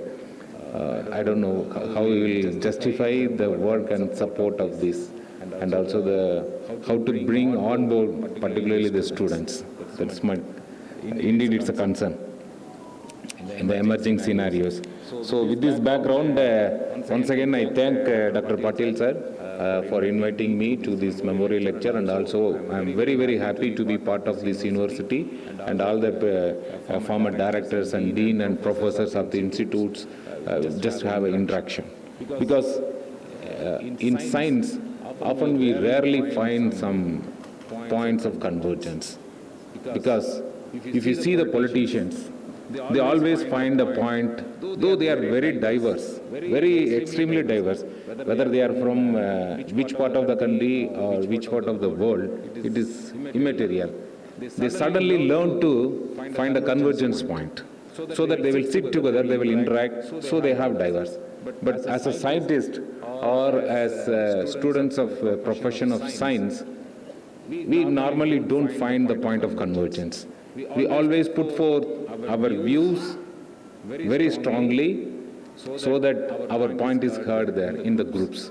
So though we are from the same logic of science, but when you put together, everyone will have their own opinion, very strong. It's very difficult to find a convergent point. But rather, certain occasions, when you recall some people, when you recall what went with the science, our journey of universities, then we will find there is a point of convergence. It means that the point I want to make it, when you recall your memories, what is recorded there, we will find lot of convergence, lot of similarities, lot of accomplishments. But in reality, a scientist always tend to differ with each other.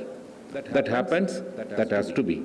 So this is one occasion I found. In the memory of Dr. Hadimani, we found a common point or convergence where we should be able to cherish not only his memories, and also we recall his work and contribution, not only as a scientist or a professor, but as a mentor of, I hope, several students he has created. So that is the real tribute to a legendary fellows. So how you live is not a matter, but how you create the future is really a matter. So that is how people left behind, we will remember. That is a point of convergence, I feel. So being from different walks of life, not only universities, this is the point we have to take it. And for students also, I stress this one particular point, though you may not understand what this gentleman has done, and he is not your teacher. But one day, you will remember, this university has introduced several people, including your friends, that you will cherish in your mind. So that is the point of convergence of any educational institution that will give you the opportunities. When you go to USA, when you go to any countries, so some gentlemen, those who are referring, you take any professions. You may be working in government, you may work in private sector, you may take even business. You don't find any commonality. But the moment you talk about UAS Dharwad, you will find a point of convergence. So this convergence gives you life, the motivation. The convergence gives you recall something that you have gone through. The convergence point will give you the value to your life. So this is what basic purpose of bringing anybody and recalling somebody to take it to the next generation. So with these few words, I would like to start my work. The title Dr. when I discussed with Dr. Patil, PL Patil sir, so he said you choose your own topic. So since I am not much comfortable to talk on soil in front of college professors and directors and also students, it may be boring. So you have every day you listen to your professors and faculty you are well to do with handling the subject of soil science. But with my background as sitting at policy and administrative level, in the last 6 months we have quite different experience I do. I get a different kind of experience there. Because in the meeting, when I discuss, so Secretary Agriculture comes and he gives 200 rupees, he say, okay, we want to build a national soil information system. You just do it, how you project. Give quick 5 minutes. If you give 5 minutes to any professor, I can challenge, you cannot even finish the topic or definition of soil. It's not possible. So these people want, I give you 200 rupees, you get me program for how you make a soil database for entire India, where I will converge it. So very tough job. And there are private partners, they come and they push through different material, different products which are used in soil, fertilizer, some business people, so many people, X, Y, Z, the people will come and discuss. Then I realized very soil, being heading in ICR soil and water division, I didn't find any soil there. Then I thought, what is the difference? So we in university system or in our college, we study soil in different perspective, but when it comes to the research management or when it comes to the reality of the world, it is almost soilless. So how this transformation is there? So how the business or the technology of today's world is related to soil. So this is what I want to just correlate for everybody so that the students also will understand particularly where they are heading for. So soil, you can learn from your professors and faculty, those who are well equipped to teach you, and you are well aware of it. But what is soilless? Where we are going for, and what are all the researchable issues universities should take.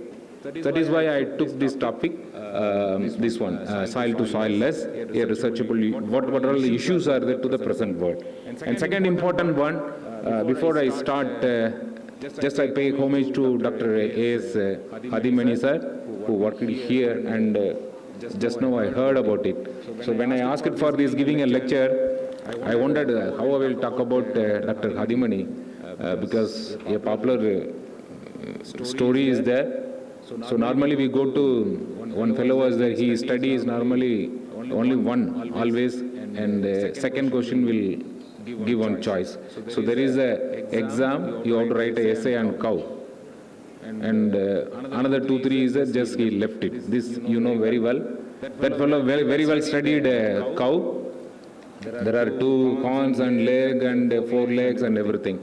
But the day next day, when he visited his college, then professor asked him to write on coconut tree. So it is altogether different. But that fellow is very brilliant, and he started, there was a coconut tree standing, below which the cow is tied, and he started writing his cow stories. So cow has 2 horns and 4 legs and 1 tail. This is the kind of interpretation he made. So I consider myself also same, because I don't know much about Dr. Hadimani, but after accepting his invitation, just I gone through the Google. Now it has become very important to search. Then I found a very interesting paper what Dr. Hadimani has published those days in 1974, that I put it. Then I read this entire paper. He is published in Plant and Soil. Very wonderful paper. Then I understood the level of his understanding. Maybe since he was here as a professor, he couldn't find much time. But I can read this paper as one of the best written paper from India, Plants and Soil. So the way he has written, you have to learn the English style. The style of his English, the presentation that he made. Till then I went on Google, how many people have referred this paper and how many citations he, because now it's very easy for us to search it. Then I Google search it, there were 246 reading he has for this paper. And also several quite number of citations, item index too I have found it. Maybe some of his friend have put into the Google, but this is what now a technology has come through these days. a person who is not there with us, but his works has been referred even after he has left this world. So I found that he has worked on soil genesis, soil chemistry and plant nutrition, and mineral organic complexes, how it has been working, then problem soil management also, then particularly some of his work I found, most of them I found it in Kannada, I got it translated. Then mentoring of younger students and some of the reports that he has published on those days, and also establishment of his Raichur college. Really indeed very wonderful work, and this is the kind of persons we require when you build institutions. So he is more like an institution building person that I understand. So I pay very tribute to this AS Hadimani sir, and I am happy to be here, and also you be happy that he lived here, lived with us, and he has contributed. So that is a memory we have to cherish with him. So with this background, I also thank Dr. Patil once again to give an opportunity to read his paper. So 3 of his paper I read, and one is very interesting, and even some of his languages that he used of those days is very mind-boggling sentences he has coined in this particular paper. So you can trace the evaluations of science in American language, literature. This paper you see how he explains this complex in a different way. That's very interesting. I found it. Now come back to the soil to soilless, and I know very well that all of you sitting here, including students, we are a co-passenger. We are a co-passenger of this journey from soil to soilless cultivation or culture. So now the present day we are in the soilless. I will explain what I mean by soilless. And soil we all know, and I need not to repeat what is soil. Students all very well understand, but all your professors and faculty, those who are sitting here, we are co-passenger when we initiated this soil. But when you talk about soilless, and my colleagues and co-passengers, the students will be the co-passenger of this soilless. I will explain why is that. Because having said this co-passenger, we should be also very careful about whom you are talking about and what is the present status. Yeah, small thing I remember, one day a Chinese came to India and he wanted to travel just to look at the way the Indians are there to improve his business, because they have to understand. The language is different. Then he hired a person, Indian, and he took a taxi and he goes around in Bombay. Then very congested place, you know, Bombay. Then he saw a bus coming, then very slow, and it was stopping in the signal. He got irritated. So Indian buses are very crowded and very slow. Then he started teasing like this. Then they went and there was a railway crossing, and again the taxi stopped it. Then again he was irritated, the Chinese. Indians are wasting time like anything. You should have built a flyover for train and buses. It is late. Then again that taxi fellow, he was quite cool and he maintained his. And after some time he went into the Jaggi, crowded place. So people were pulling rickshaw and small taxi was there. And again that fellow Chinese got irritated. Why Indians are still moving in a handheld taxi and rickshaws? They should have purchased the electric motor and all, we should have supplied it. So all along the way where he is heading for a business meeting, he was scolding the taxi driver. And taxi fellow, driver was quite cool and he was maintaining his tempo. At the end of half an hour, 45-minute journey, he dropped that fellow. Then that fellow asked, what is the money I have to pay in Indian currency? Coolly this fellow told 10,000 rupees. Rupees 10,000. Chinese was so irritated. For just only for 40 minutes you are asking 10,000 rupees charge. It is quite high. The driver told, all along the way you are seeing Indian, they are slow, but my odometer, it is made in China. It is very fast, so it has increased the speed, so you have to pay me 1,000 rupees, 10,000 rupees. So that's what he conveyed. When you found somebody is unfit in a particular situation, he becomes an odd man. So we have to wait till we found a suitable place, we find it. That is why I put it here. A soil to soilless journey is slow, but it is certainly heading towards particular directions. Where we are heading, that we will see it. I put it soils. Students very well know. In your class, your teacher might have taken. Soil means it's biologically active and porous medium and all.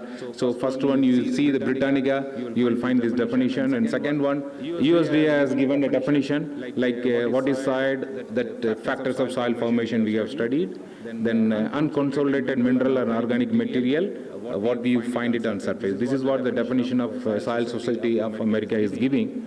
But the last one, very important, that's what we have adapted textbookly. That is Soil Taxonomy, second editions we have given. Soil as a natural body and comprised of different material having interaction with the plant and support the medium. This definition also you know very well. And the last definition, our own Indian definition, we call it soil means it's a mother earth. We have nothing more to say. And we are very clever Indians. Why we compare it, all Americans and other Europeans, they try to define into different compartment and put it. But Indians simply say, what do you mean by soil? It is like mother earth. Because mother bears everything. Because mother is the ultimately one who bears everything, every pain, and he cools, comforts, and give the family a push. And also he observes every bad things of son or daughter, whatever is there. He is very excellent for intelligence or I don't know. So simply whatever we have toughness or difficultness, we put it on the mother earth. So it's like mother. So we give, it's a mother earth, not father earth. So father earth means there will be tough discipline, other things will be there. So we'll put the Indians definition is mother earth, simple. So this is the diagram. Don't think that why I am putting this in front of faculty of UAS Dharwad. I am not going to teach you anything on soil science, you are well read, but there is a meaning why I want to stress here. So this is a cycle out of which we derive our livelihood. Means it's a chemistry part, it has a biological part. So this is how we have imagined the soil science in our career. So soil science means it has different components, it has different layer, there is it supports plant growth, and ultimately it helps us to have a livelihood. That's production system. So it is the basic of production system. So this is what we have learned, but now we started polluting it. Pollution. So it has come basic ground of dump yard, and every agriculture soil getting polluted by residues and other so many things. So just to take it, I want to put it same. I will put it in the present day context also in the subsequent soil-less culture. So what we achieved in India, having studied these soils for more than 60 years, 70 years in the independent India, when we celebrate Amrit Mahotsav, so what we have achieved it. One, we have prepared a soil resource inventory for the entire country. We have used quite a classical soil survey program that all your soil science and natural resource management faculty are sitting, you know very well.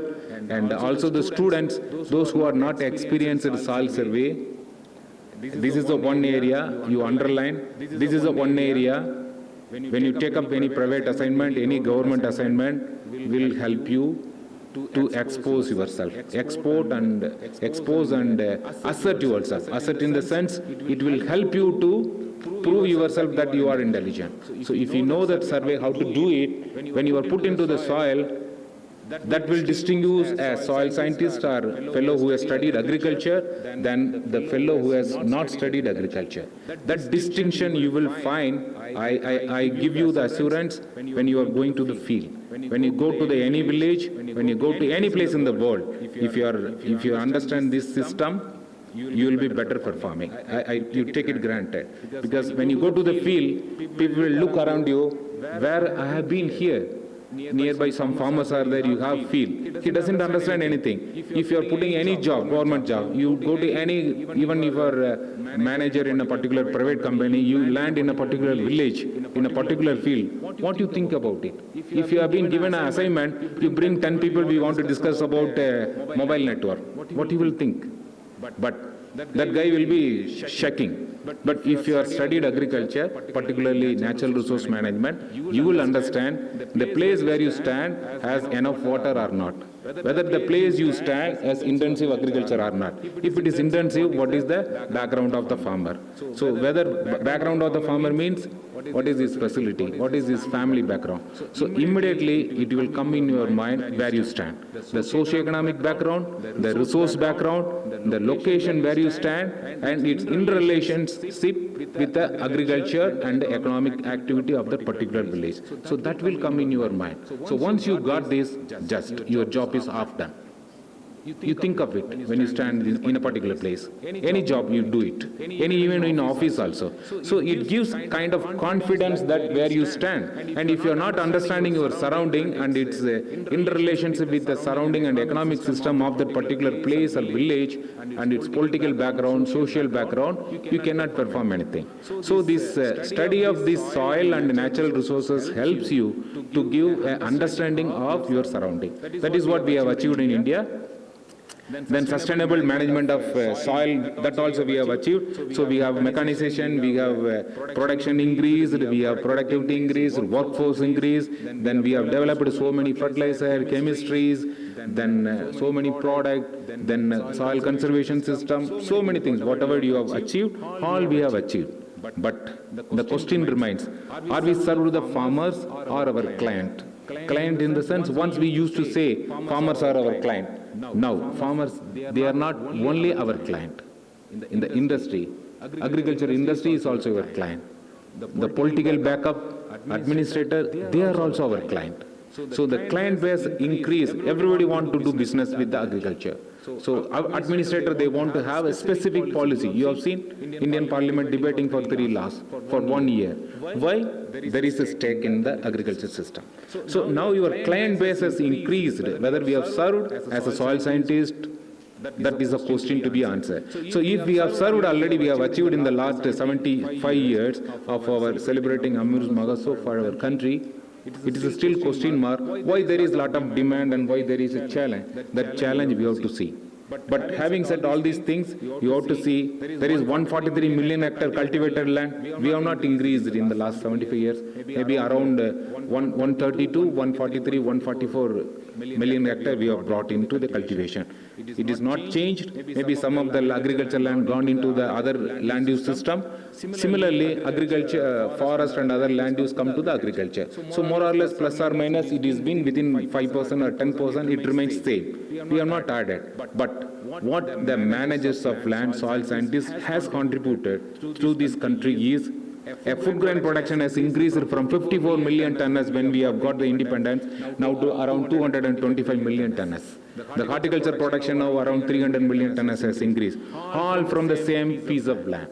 So all from 143 million hectares. We have not added anything new. But our food basket has increased, our food basket has diversified. Similarly, a 30 crore, now we support to 130 crores of population in our country. Then there is a product diversification. Agro industry has grown like anything in India. And similarly, now Indian agriculture is more adaptive to the climate change and other vulnerability than any other place in the world. You can be proud that you have been contributed. So Indian agriculture, it is quickly recovered from corona. It has quickly recovered from the vulnerability of climate. It is quickly recovers from the cyclone. How many cyclones every year you have? So the Indian monsoon, if you see, it's a bimodal monsoon. You have a tropical cyclone coming in both sides. In India, not only one side. So we have both sides, left and right. Arabian Sea, you have separate cyclone, and Bay of Bengal side, you have a separate cyclone. And during winter monsoon also, you have a cyclone, and you have a dust storm in the northern part of India. You have a heat wave hitting in the northern part of India. So in spite of all these, cyclone and disasters happening in agriculture, our Indian agriculture gets sustainability.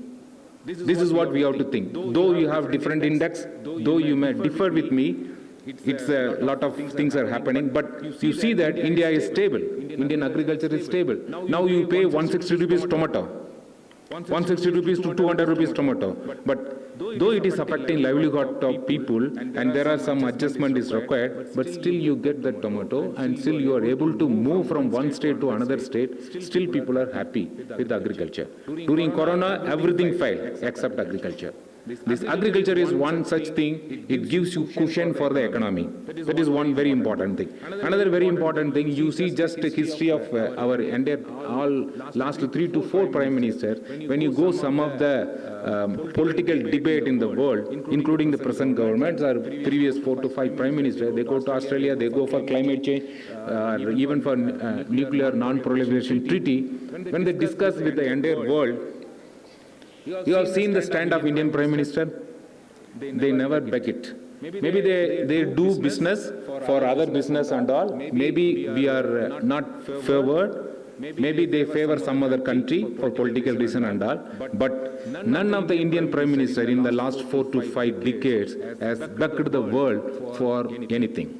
This cushion, this backup came from only because of agriculture. Only because of agriculture.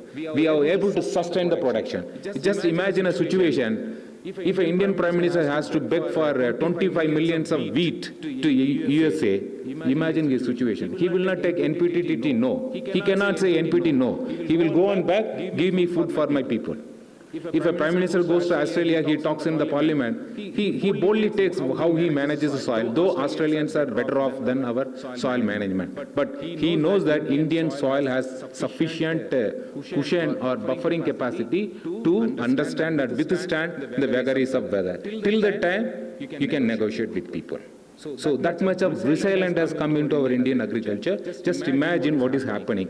Then you will appreciate that how our Indian agriculture has grown, how our land managers or sustainable land management has contributed to this country. Every one of you, every one of the institution under the National Agriculture Research System have a bit of their contribution into the growing this country.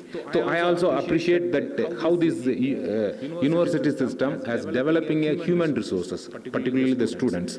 So this is what one of the wonderful system, 4 years of study, then 1 year you have to go to the field, 6 months you have to stay.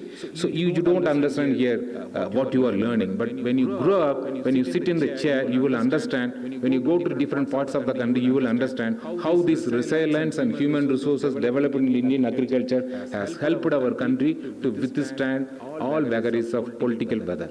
So this is what we have contributed, but yet we have a challenge. There are different challenges which are not from originating from anthropogenic, but also climatic challenge, political challenge, economic challenges, and our own problem. We ourselves has created a problem, particularly for pollutions of soil and radionuclide, industrial waste, effluents, waterlogging, salinity. All you know well. Now it is well documented. So these are our challenges still we face that we have to address. So, what is the solution now? Come to the second part of my discussion or presentation. One, I talked about soil, how the legendary work of our Indian scientists or Indian agriculture research system in a whole contributed to the country to achieve sustainability, stability. But still, having said all these things, still we have a problem of this land management. Issues are there. So, what is this issue? We are not able to cater to the complete need of the stakeholder. Our stakeholder base has increased, the demand from people has increased, the problem is now manifested into different form, like climate change has come in never before, and shortage of water has come. In one part of Karnataka you have a flood, another part you have a drought. Then one part you are not able to store the water, and another part you are not able to let the water into the sea. So Goa is reeling under flood, but this side of your country is reeling under drought. So the spatial distribution of our natural resources is not uniform in time and space. So this is one of the basic issue haunting our Indian agriculture growth, that we have to manage it. So what is the solution? And similarly, now younger generation, they want to eat different kind of food material. So they don't want to eat what our forefathers eat. And now younger generation has come, you have BS Agri, MSc students are coming out. So they need a job. They are not interested to go and plow the soil. They are not interested to go and run a tractor. They want some kind of white collar job. So how we will do it within the ambit of our agriculture? So there is a business module that has been developing. Those who are, you might have visited Bangalore, so it has become a hub of agri-business activities. Agriculture has become, once it was production or industry oriented, now it has become a service oriented industry. Those who are visiting in and around Bangalore will very well appreciate a cut flower industry, a packing and selling. So exclusively for package of flower has become a service industry. Then how you will keep this flower and how to create a media has become a service industry. So how to export, how to channelize it, creation of value addition network in agriculture. You will see, you will appreciate how these activities, service activity has been picked up currently. And similarly, you may be well aware, Now Zomato has come, Swiggy have come, and other people, those who are transporting materials from one part of the city to another. You'll be wondering 10 years before, if somebody says, I'm mother cook, I have a good dish for my son or daughter, those who are living other part of the city, I want to transport. Only either your father has to pick up the bike and go and deliver. Now your Swiggy is there. Swiggy, you call that fellow, you give and pay the charge, he will deliver it there, other side of the city. Your mother's lunch is ready in your office. So this kind of situation is emerging. So under this situation, how you make business, convert your agriculture into agri-business, then agri-business into service industry. This service is opening up for the students. That is what you have to open your mind. So when you come out of this college system, you need not to be agriculturist, or you need not to be a way you do agriculture like your forefathers or your father is doing. Now you are agri-business service provider. So this is a one area struck now. And in India also a lot of money and policy guidelines has been issued into the agri-business. So that is why now you have to talk about soilless. Once it is soil, now it is soilless. This entire service industry, the entire agri-business industry is now shifting to soilless management. Still they use soil. I say why. Later on I will explain. Now it is a soilless to provide the solution. Now we have a solution culture, aeroponics, solid media culture. So these are all known. You better understand. Only students I request, just go through this in your literature. What do you mean by solution culture? How they prepare solution? What is aeroponics? What is the relevance with soil? Just let us see how it can be done. You have an organic media. You have a sawdust, coca peat, wood chips and bark, sphagnum moss. So these are all organic. Maybe some horticulture scientists, those who are working in a nursery, they will appreciate that yes, this is a part of horticulture work. But what horticulture is deal is how to grow a plant, how to produce, how to improve the keeping quality. But how to be successful, a soil scientist can do it.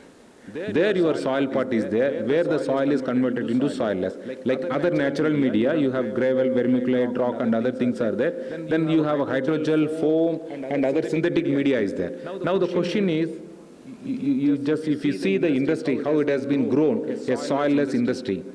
Still we use soilless. They don't use any other name. Once it is, every agriculture activity is centered on soil, they don't want to come out of it. Still people use the word soilless cultivation. Why? If there is no soil, why you are using the soil? You should have used cultivation. You should have used a pot. You should have used a water cultivation. Why you still use soil? You want to say, you want to still correlate soil to soilless. Why? Because in spite of the industry growing globally and different material, there are certain issues which are relevant to the soil scientist, which are relevant to the agriculture chemistry people. It is relevant to agronomist because that is why they say soil. You see how beautifully they grow and they sell it.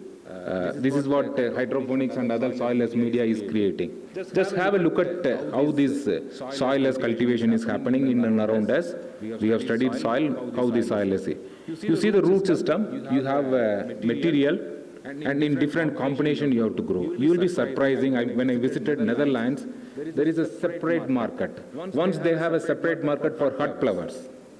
They have separate market for cut flowers and only European, these Netherlands people, they define how the cut flower keeping quality should be, what is the brightness, and if you have that, what is that, orange or pink color, the Netherlands people like anything. They pay everything. Even if you are wearing a shirt of their color, they will purchase it. So that's a madness is there in the Netherlands and nearby countries.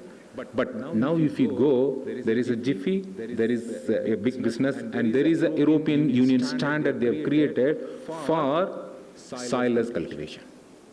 Still in India, we are not talking about soilless cultivation, but Europe was published an international standard for this media, which is being used for soilless cultivation. What is that? That's what the question. They say the bulk density of the material should be like this. The porosity of the material, the nutrition absorbing capacity, then the CN ratio, then decomposability, then keeping quality, then the nutrient retention. What is all this about? What all this about? These are all the terms or scale we use it to define our soil. So CEC, cation exchange capacity. If soil is not there, where is the cation exchange capacity comes? But if you take a material to grow soilless cultivation of different combination, maybe vermiculite or soil or other organic material, even for coir pith, even people use sugarcane waste.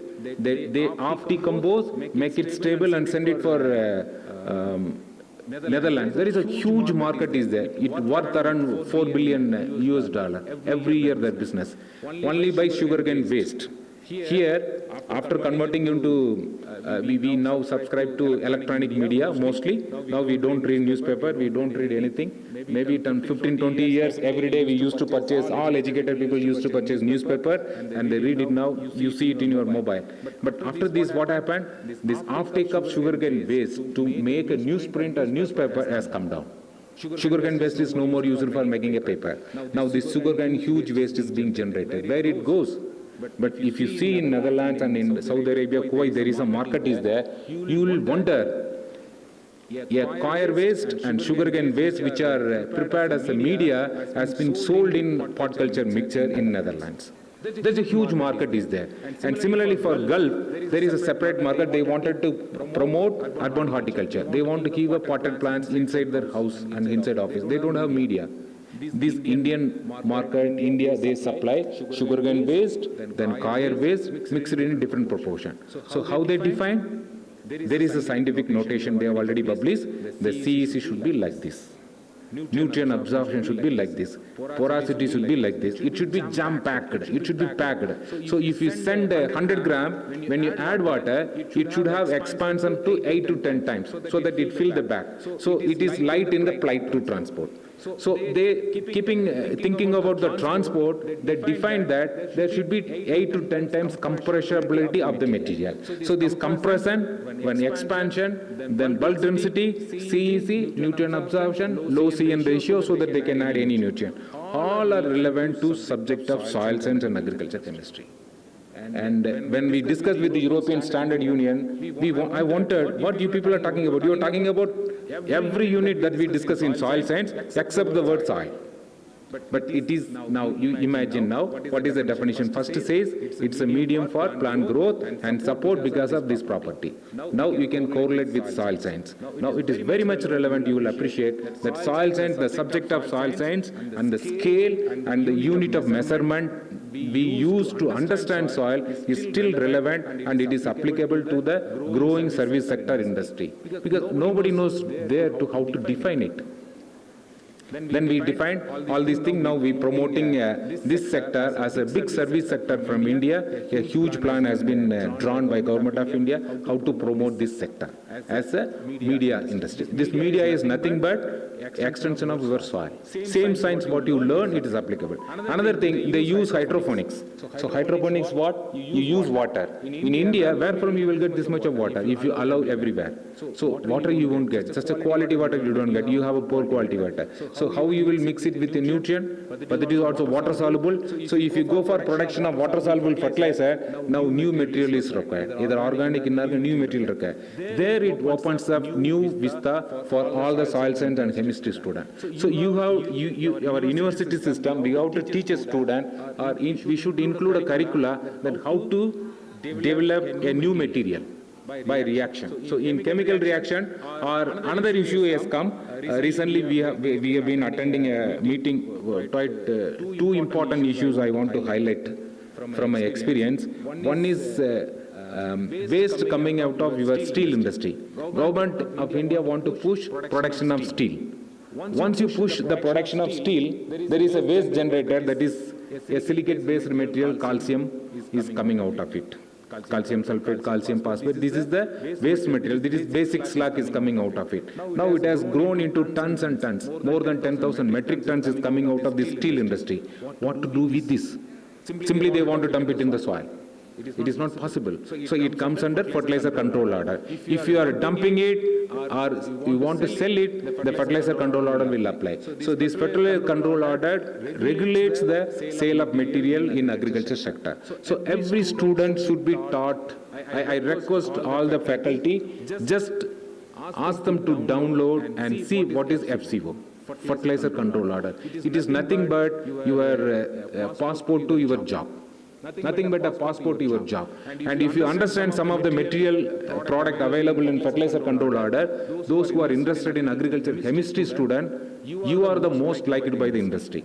Because now they come to ICR and Indian research system, give a solution how to utilize this basic slug. It contains more silicate, it contains more of heavy metal rather than as a calcium.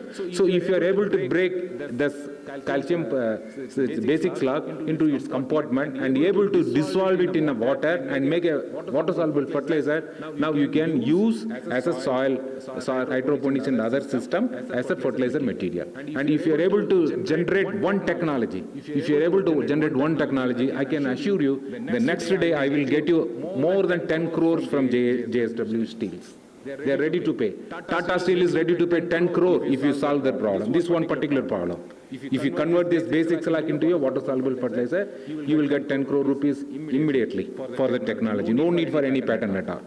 And another issues we have encountered now, the slurry coming out of biogas slurry. It's a decomposer. So this biogas slurry, biowaste can be used as a soilless media, soilless cultivation, but miserably they fail to use it, because once you apply this slurry into soil surface without understanding what is soil, what will happen when it dries quickly in the northern part of India, it creates a small crust, surface crust. It is organic material, but because of its very fine pores, fine size, it immediately lost the water. Once it immediately lost the water, below the soil it is wet, and above the soil this material quickly dries and it forms a 1 millimeter thick complete surface layer as just like a crust. You will wonder, normally iron or magnesium or aluminum rich soil only they will form crust in the surface. But organic material can also form a crust because of its minute nature, because they adopt not aerobic composting. They adopt now in the biogas production anaerobic composting. You all very well know, all the faculty, I need not to tell you. Because there is anaerobic composition, what is happening?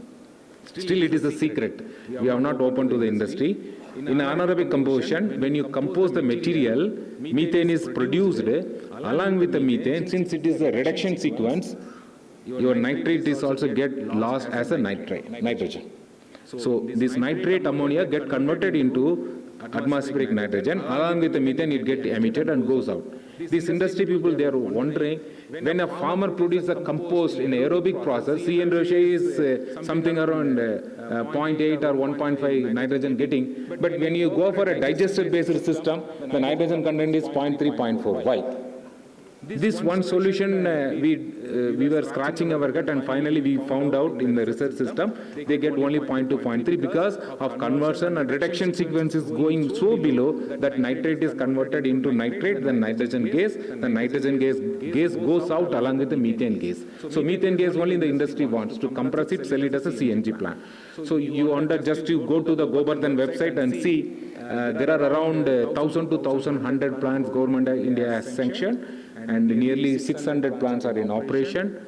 The total allocation is 3,800 crores by the government alone by subsidy. And there is a separate market development assistant. So I request all the professors sitting here and all my students, friends, you just listen to this one particular point.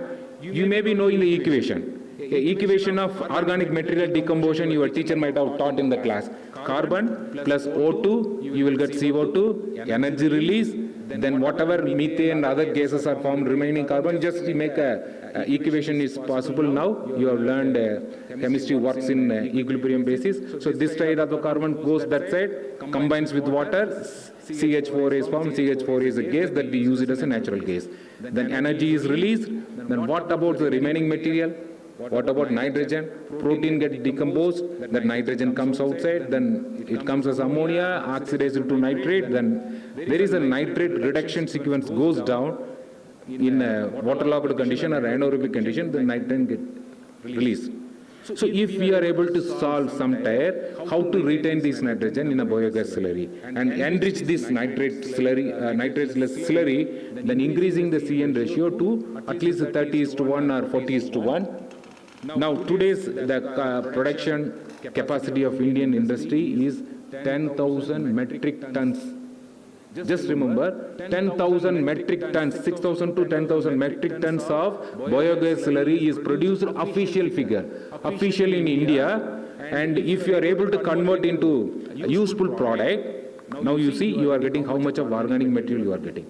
And the industry is ready to pay the student. If any students want to take up work on how to convert the biogas slurry, how to enrich with the same atmospheric reverse technique. You use this nitrate and convert it and bring it back as ammonia and capture it in the biogas slurry. It is called a nitrogen capturing in a biological system. So there is a separate study, separate industries coming up.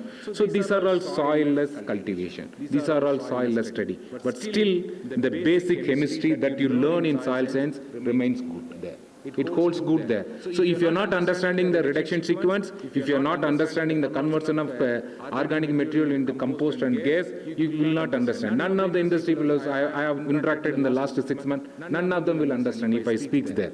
Because they don't know the basic chemistry, how it gets converted. They wonder why in some process nitrogen is more, why in some process nitrogen is less.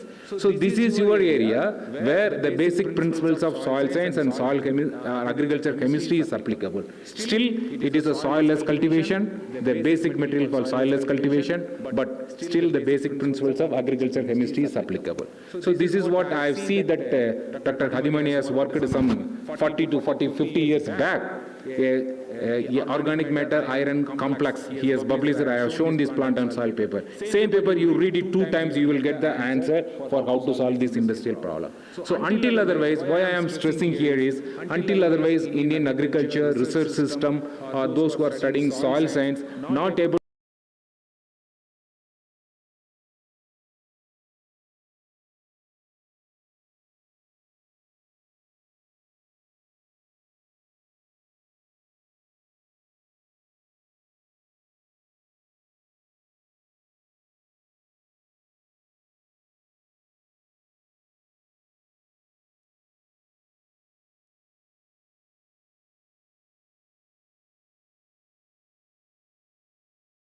well-defined boundary, 3-dimensional body, and it has to be a natural body.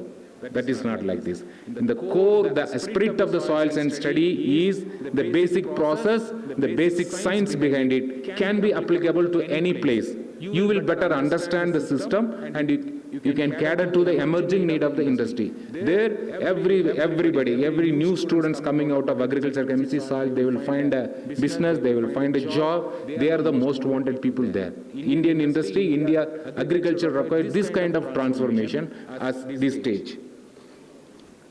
Having said these things, transformation, still we have some more problems. That impact of emerging climate change, then we have to delineate, hotspot areas are there, then we have irrigation system failure is there because water is coming day by day less and less. Then another is climate resilient technologies are required. Then crop plant, innovative things are required to sequester carbon. So this is one of the important area. Then enhancing the productivity, then innovation for fertility and manure management as we were discussing. Then digital soil mapping. This we will discuss in the third transformation. Then also mainstreaming this climate resilient, then make the people inclusive. Because once you go soil to soilless, why I want to stress soil to soilless, maybe it is technology intensive, maybe it is innovation, maybe it is knowledge intensive, but we are excluding certain sections of our population. Like India, we know 140 million hectare we have a cultivated land. And if you go this intensive technology oriented thing, so only people around Bangalore, they will be cherishing. People around Pune, people around Chennai, they will be enjoying. A businessman will enjoy. But what we do with the farmer? So nearly 55 to 60% of our population still remains on the land. So we have to be inclusiveness has to come. The technology has to be inclusive. So another third transformation of this soil is that we will discuss.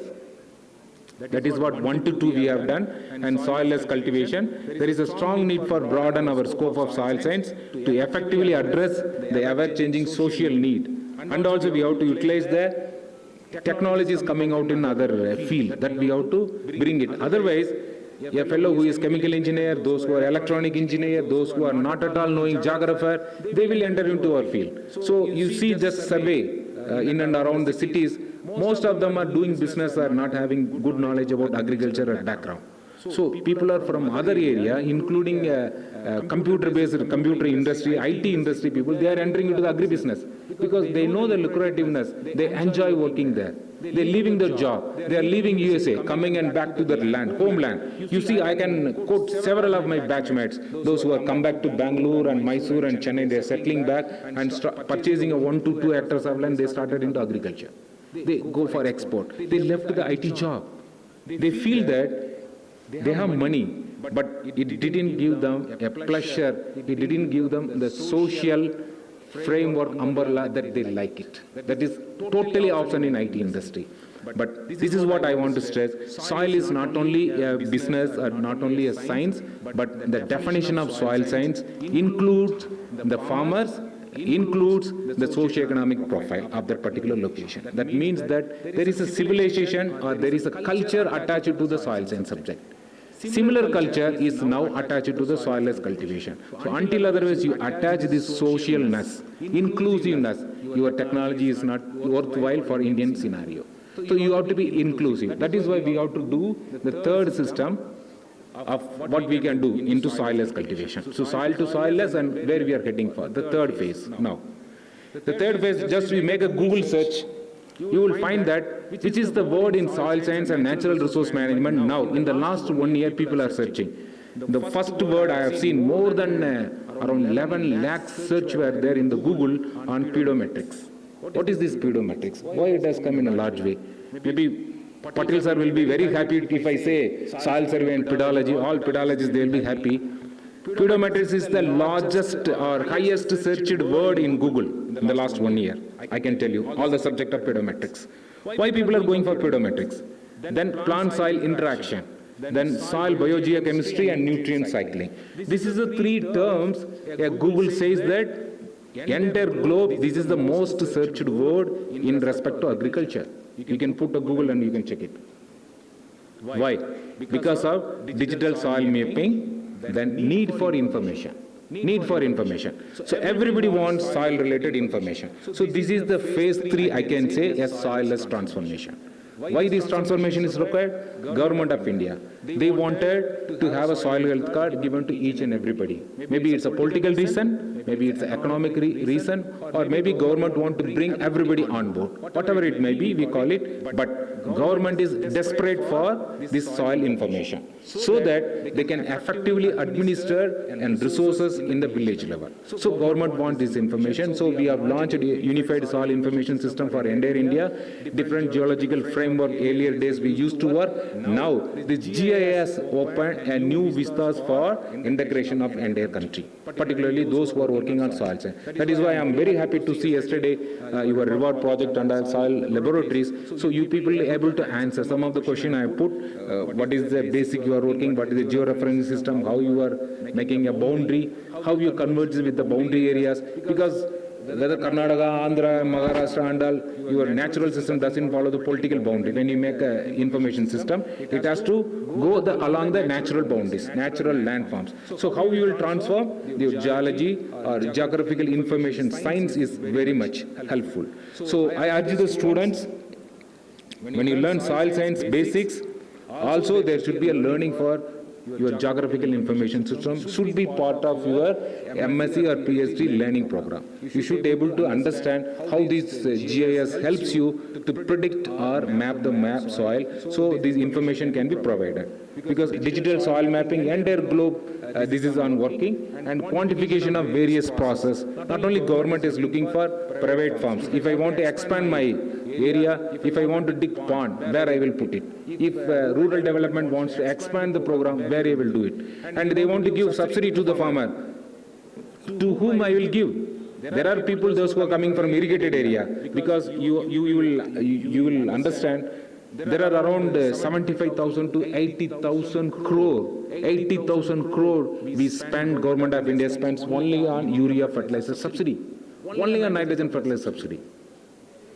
This 80,000 crore, if any of the students can give a technology of increasing nitrogen use efficiency by way of one single product, like nano urea, there is a controversy. If you are able to increase this 30 to 60%, double, your entire life earning will be doubled. You will be given more than 200 crores by the industry. So this is a kind of mindset now, entire policymaker, Nidhi Ayog, we are sitting, they are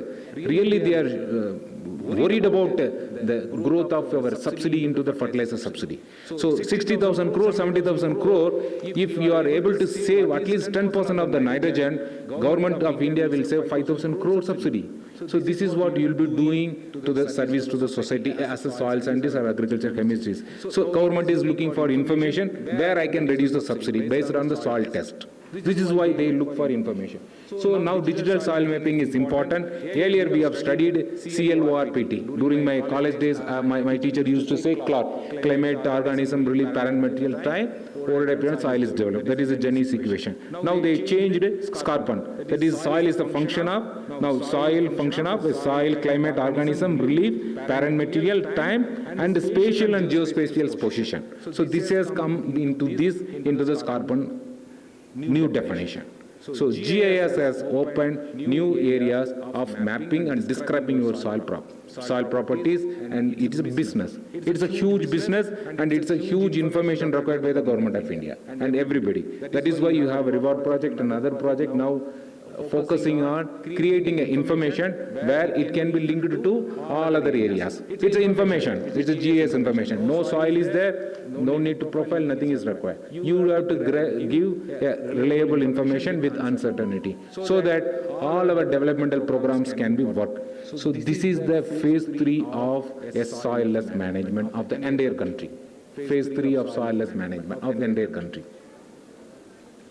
Now, having said all these things, now there is some problem with this sector also. Here, it is only surface interaction.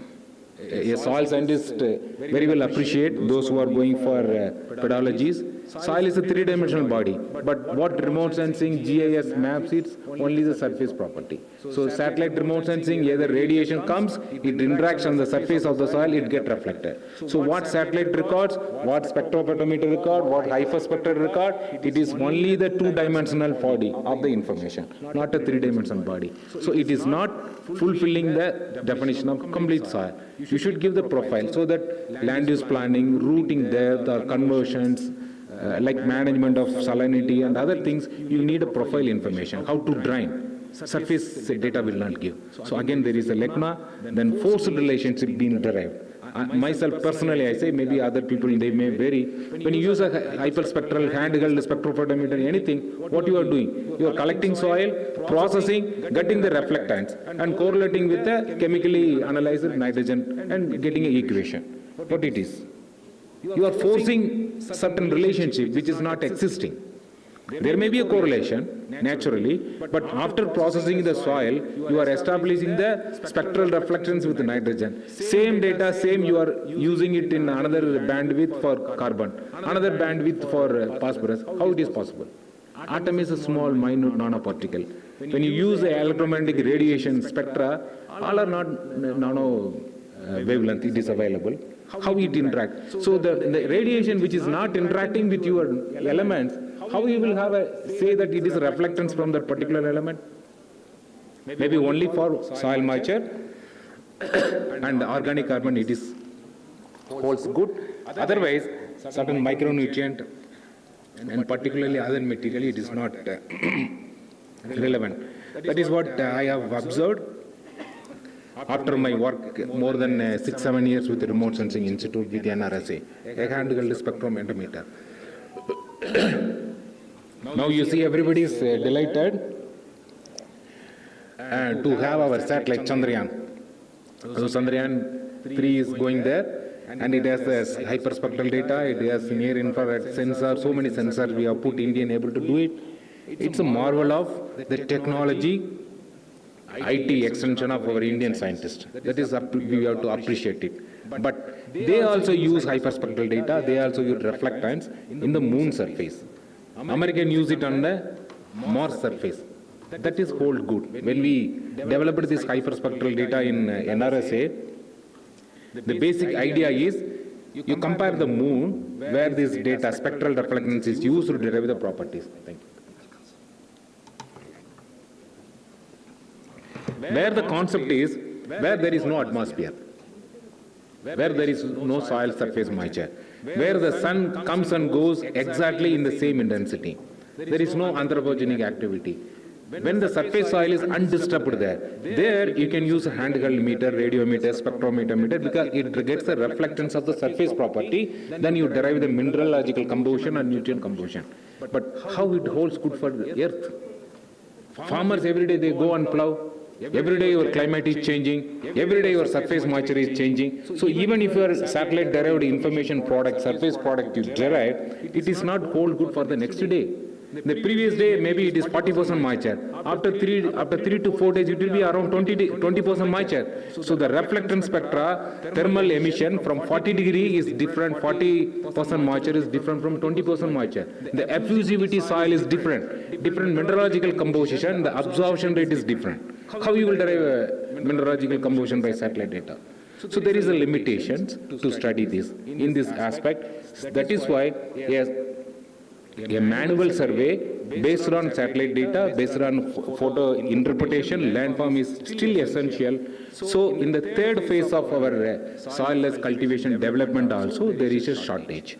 So we have discussed about the soil, I have told about the soilless cultivation, it's a service sector growth, and third, a digital world is open up for this depicting the soil information. There also there is a lacuna, and we should not misrepresent or extrapolate, overplate. It is not extrapolate, it's a over extrapolation of the information which is not there. We are extrapolating and giving it. It will give you wrong information. Inspect of growth in geostatistical methods. So what we will do? The basic challenge is we have to understand the process of soil science. It should be used as a design and develop new media for plant growth so that your sector can expand. Then analysis of interaction in soil plant atmosphere should be extended to soilless cultivation, not a blanket application of any material. Like one fellow told, we can sulfuric acid reacts with calcium phosphate and brings a phosphate, or if sulfur is there, then calcium sulfate you can prepare gypsum. But same equation will not be hold good in the industry, because it's a basic information. Calcium plus sulfate, calcium sulfate. Simple.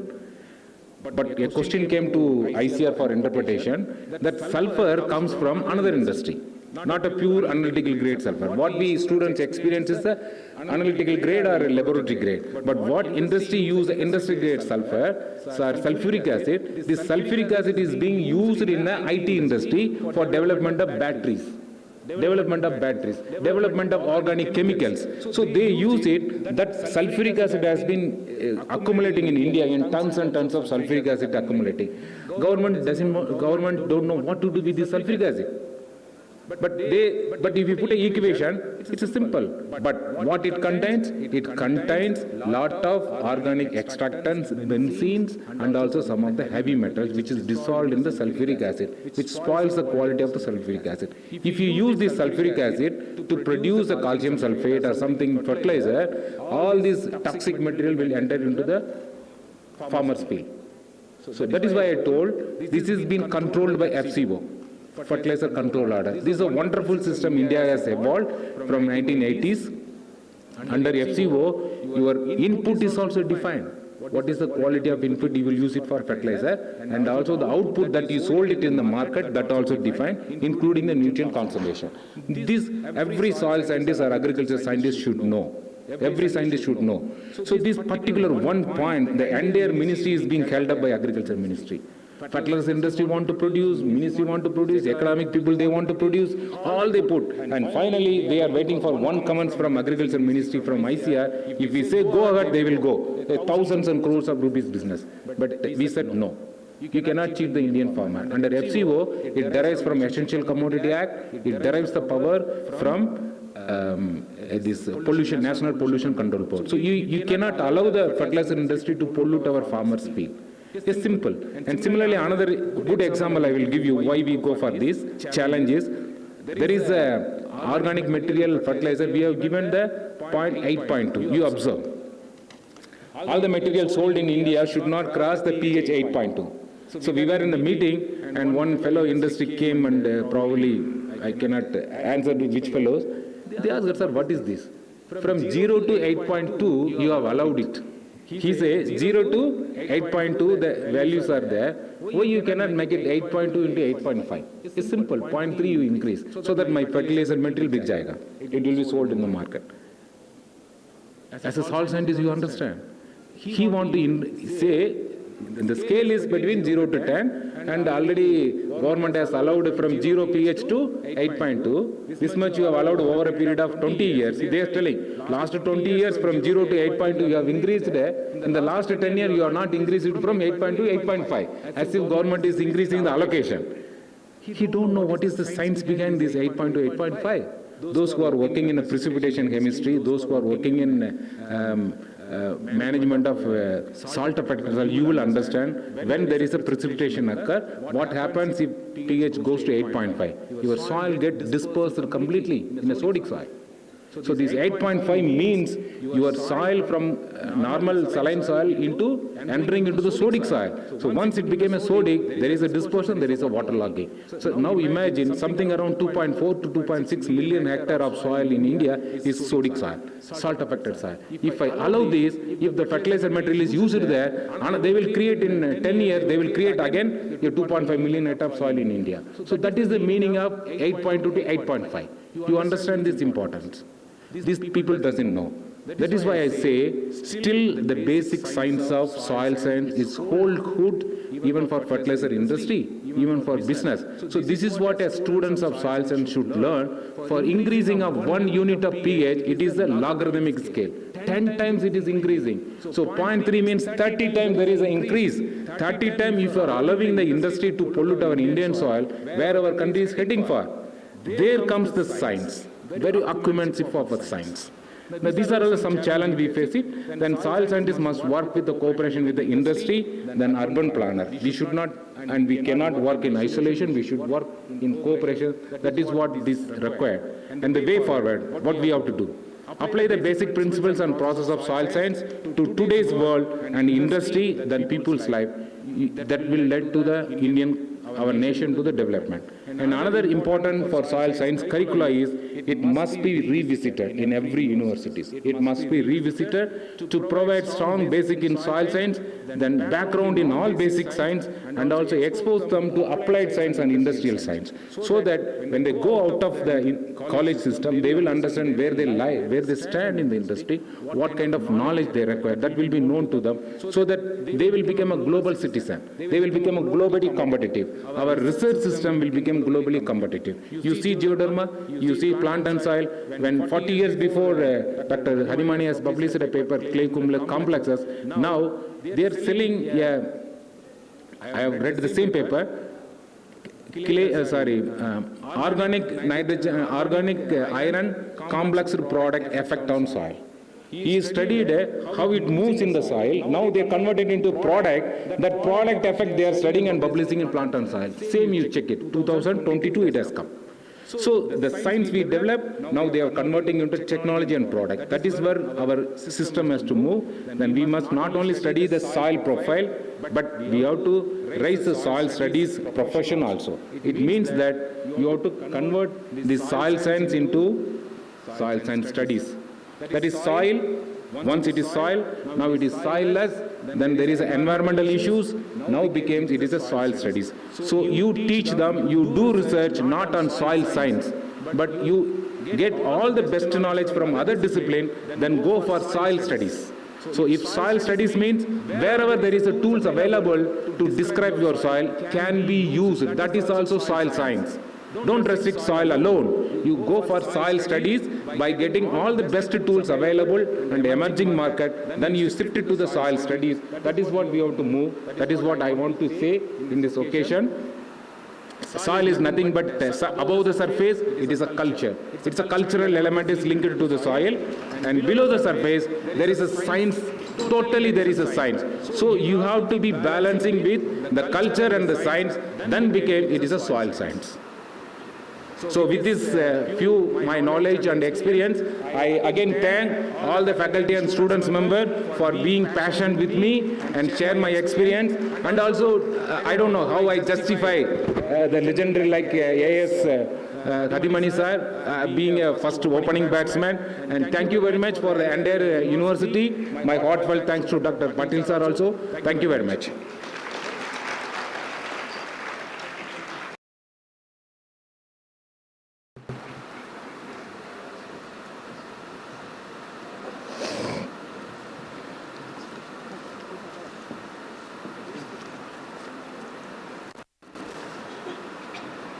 So, if you have any doubts or question, I'll be happy to interact for a moment.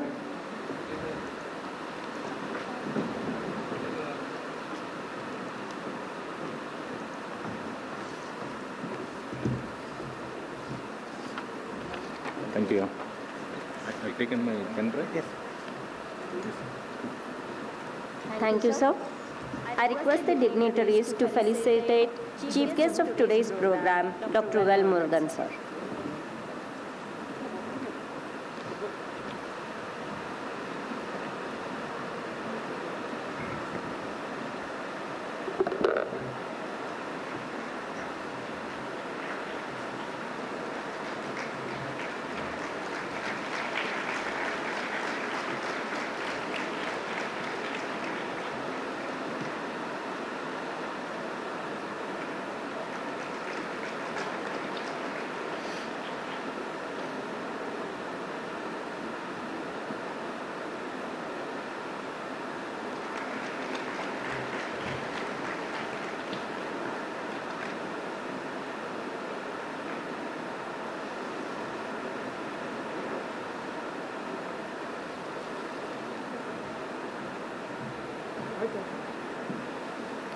Thank you, dignitaries. Now I request Dr. B.I. Bidri, retired professor and head, Department of Soil Science, University of Agricultural Sciences, Dharwad, to take on the dais for prize distribution.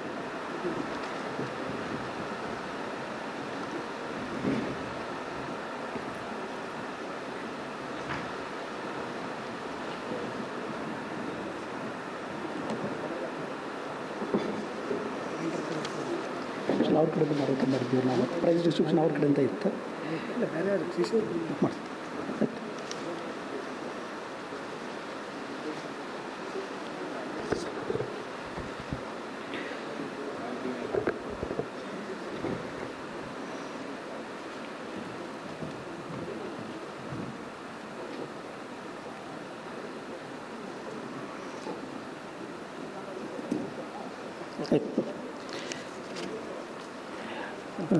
Good morning to all.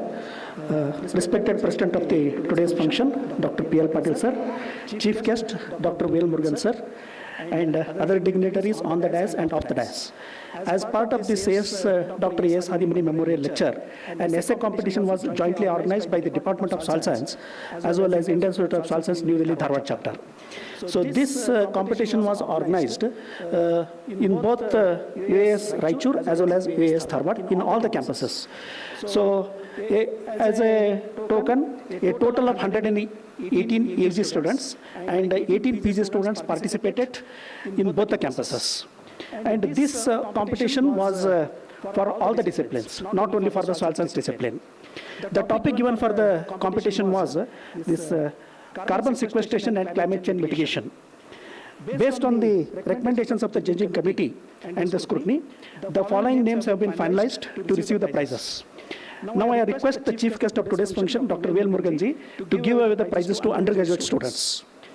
So in the UG category, the first prize goes to Ms. Priya Rajkumar, first year BSc Agri student from College of Agriculture, Kalburgi, UAS Raichur.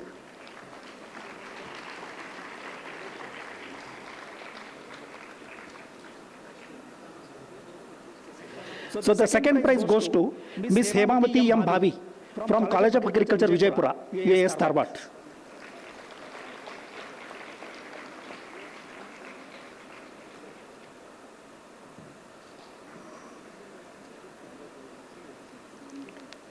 Second prize, Hemamati M. Bhavi. Yes. The third prize goes to Ms. Sonali E.K., second year BSc Agri Management student from College of Agriculture, Dharwad. Sonali E.K., please. There are 3 consolation prizes here. The first consolation prize goes to Miss Diksha S, second year BSc Agri student from College of Agriculture, Dharwad. Diksha S. The second consolation prize goes to Mr. Vikram Tumbigi, second year BSc Agri student from College of Agriculture, Vijaypura.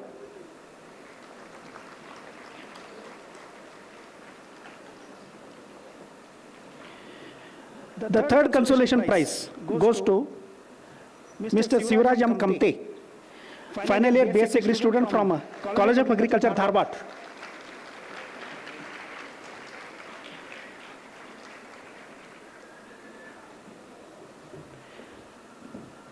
So in the PG category, now I request Dr. Mak Akamadev Hiremat to give away the prizes to PG students. So in the PG category, the first prize goes to Mrs. Savita Doni, junior MSc Agri student from Department of Soil Science, College of Agriculture, Dharwad.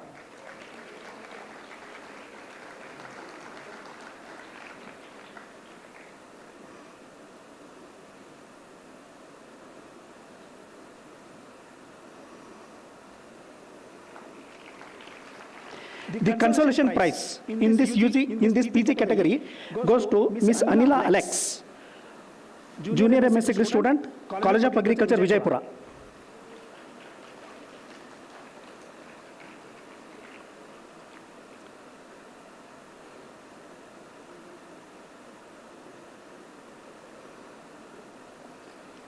Thank you, sir.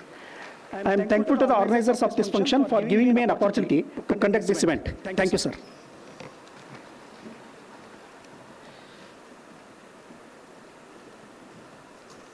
Thank you, sir.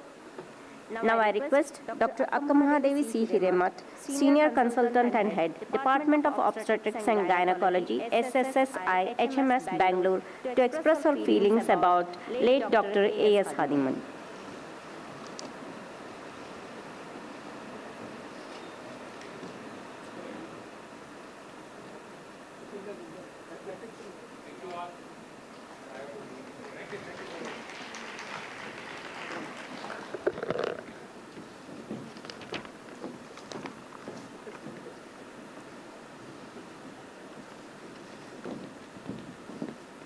Offering my most humble pranams at the Divine Lotus Feet, respected chief guest who had to move away because of his flight timings, dignitaries on the dais, Dr. P.L. Patil, and other dignitaries on and off the dais, my dear sisters and brothers gathered here on the auspicious day to commemorate the Amrut Mahotsav of College of Agriculture, Dharwad, being conducted by the Department of Soil Science and Agricultural Chemistry. At the outset, I would like to express my heartfelt gratitude to the organizers for giving me an opportunity to share a few words on behalf of our entire family about my beloved father, late Dr. A.S. Hadimani, in the memory of whom a series of memorial lectures has commenced today. It's a very special moment when I stand before his students and his contemporaries and the family members who have in some form had interactions with him, and definitely I'm sure they agree that those interactions have had an impact on their lives at some point of time. 33 long years have passed since he left his physical body, but the commencement of Dr. A.S. Hadimani Memorial Lectures is a testimony of the fact that his hard work, sacrifice, and his passion for his subject, soil science, has rekindled the respect and gratitude. As Dr. Dasog mentioned about his brief history, born in Mamdapur village, Gokak Taluk, in a family of business, Dr. A.S. Hadimani went out in pursuit of education because he believed that education itself can change the world and make one independent. His pre-university schooling in Nagnur Swamiji's hostel, or the Mutt, what we say, that's where he inculcated the simple living and living in one's own means. BSc Agri from Pune Agriculture College in 1951, MSc in Soil Science from prestigious Indian Agricultural Research Institute, Delhi in 1960, and later PhD from University of Kansas, USA in 1967. only showcase his enthusiasm to learn more and more, setting aside all the difficulties which he had to face during that phase, leaving behind his family. But one unique thing about how he constantly motivated his family members was through his frequent letters which he wrote. That time we wouldn't have any phone calls and all. They were written in so much detail that one sitting in India or anywhere else could actually picturize how he lived and where he stayed. And even when in India, he used to write letters on small postcards. And I remember one of those letters which said at the top, from Surat railway station. He used to write, whenever he got a thought, write a few words and post it immediately in the railway station itself. As he progressed in his career, he kept a constant tab on his siblings and other children's welfare selflessly and took them all along with him. He showed no unfair preferences to his children and over those of his other family members. Going by the principles of Nagnur Swamiji's principles, my father provided education to many of family members, and my mother, Srimati Savitri, wholeheartedly supported him. At one point of time, we were around 9 kids studying under the same roof, and the only thing he stressed was simple living and high thinking. We were actually not allowed to attend marriages or village fairs at that time, and my mother was actually warned not to take our help in the kitchen, and she always felt, when are we going to learn cooking if this was the case? When my father moved to Raichur in 1977, I was just 8 years old. And I did my first grade to third grade in St. Mary's Convent, Raichur. During those formative years of my life, there are some memories very vivid, and I would like to recollect them. I used to accompany my father to his office on Sundays. I repeat Sundays, because he used to work on Sundays also, and my school days, it was a holiday for my school. He used to do some chores which I had no idea. We used to go to his office. He used to wipe his table by himself and then start doing his work. And I used to be playing outside. One day I saw some A4 size sheets lying in on his table, and I asked him, can I get some to draw? Then he immediately said, these are office property and we are not supposed to use them. I will buy you from the market. And this principle, even till date, I follow to the core. He never used his authority for personal purposes. My father was a very compassionate person, and the way he inculcated that value in me at that young age was very unique. I recollect one incident. Actually, the Raichur college was on the outskirts, and occasionally if we had to go to the market, we had to cross a bridge over the railway track, and it was quite steep. And actually for me, I used to feel at that age of 8 years, I used to feel it's like a mountain. We had to take those cycle rickshaws, and my father always got down when we had to go uphill, so that the auto rickshaw wala is not burdened. And maybe I was some few kgs. It wouldn't have mattered for the auto rickshaw wala. But my father always told me also to get down, and we would walk uphill and then get onto the rickshaw. So that's how he inculcated that feeling that we have to have compassion for everybody. As I grew up, he relocated my mother and me to Dharwad so that I could pursue my further education there. He always told me to work hard and focus on studies. During this period of my life, he guided me, though he was not always there, and introduced me to those books of Swami Vivekananda, Basavanna's Mahatma Gandhi, the Experiences with Truth and Autobiography, and Bhavan's journals. Whenever he came to Dharwad on weekends, he used to read those anecdotes from these books. And that's how I inculcated a lot of moral values. He never liked us talking ill about others. As I joined MBBS, the first time I came back home, I had a heap of complaints. And when I started all those things, he just cut me short. He just told me one thing: never talk ill about others. And that's how I have lived with that piece of advice throughout my life. He used his own subtle methods to guide me. He always wanted women to be courageous and bold. Way back in 1986, when, maybe you all will remember, Neerja Bhanot, the air hostess who died while saving the passengers on the Pan Am flight, which was hijacked by the terrorists. My father sent a small newspaper clipping by post in an envelope. which depicted how courageously she fought till the end. So that was the way he taught us. And as Dr. Dasok said, he was never a preacher.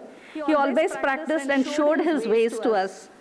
To me, my father was an icon of love and compassion, discipline, sacrifice, and hard work. His simple living and high thinking have had a profound impact in my life's journey. He has left no stone unturned in molding me into a mature, responsible adult. I thank one and all for lending an ear to the memories I so fondly recall and giving me an audience to relive those moments which I treasure the most. Thank you.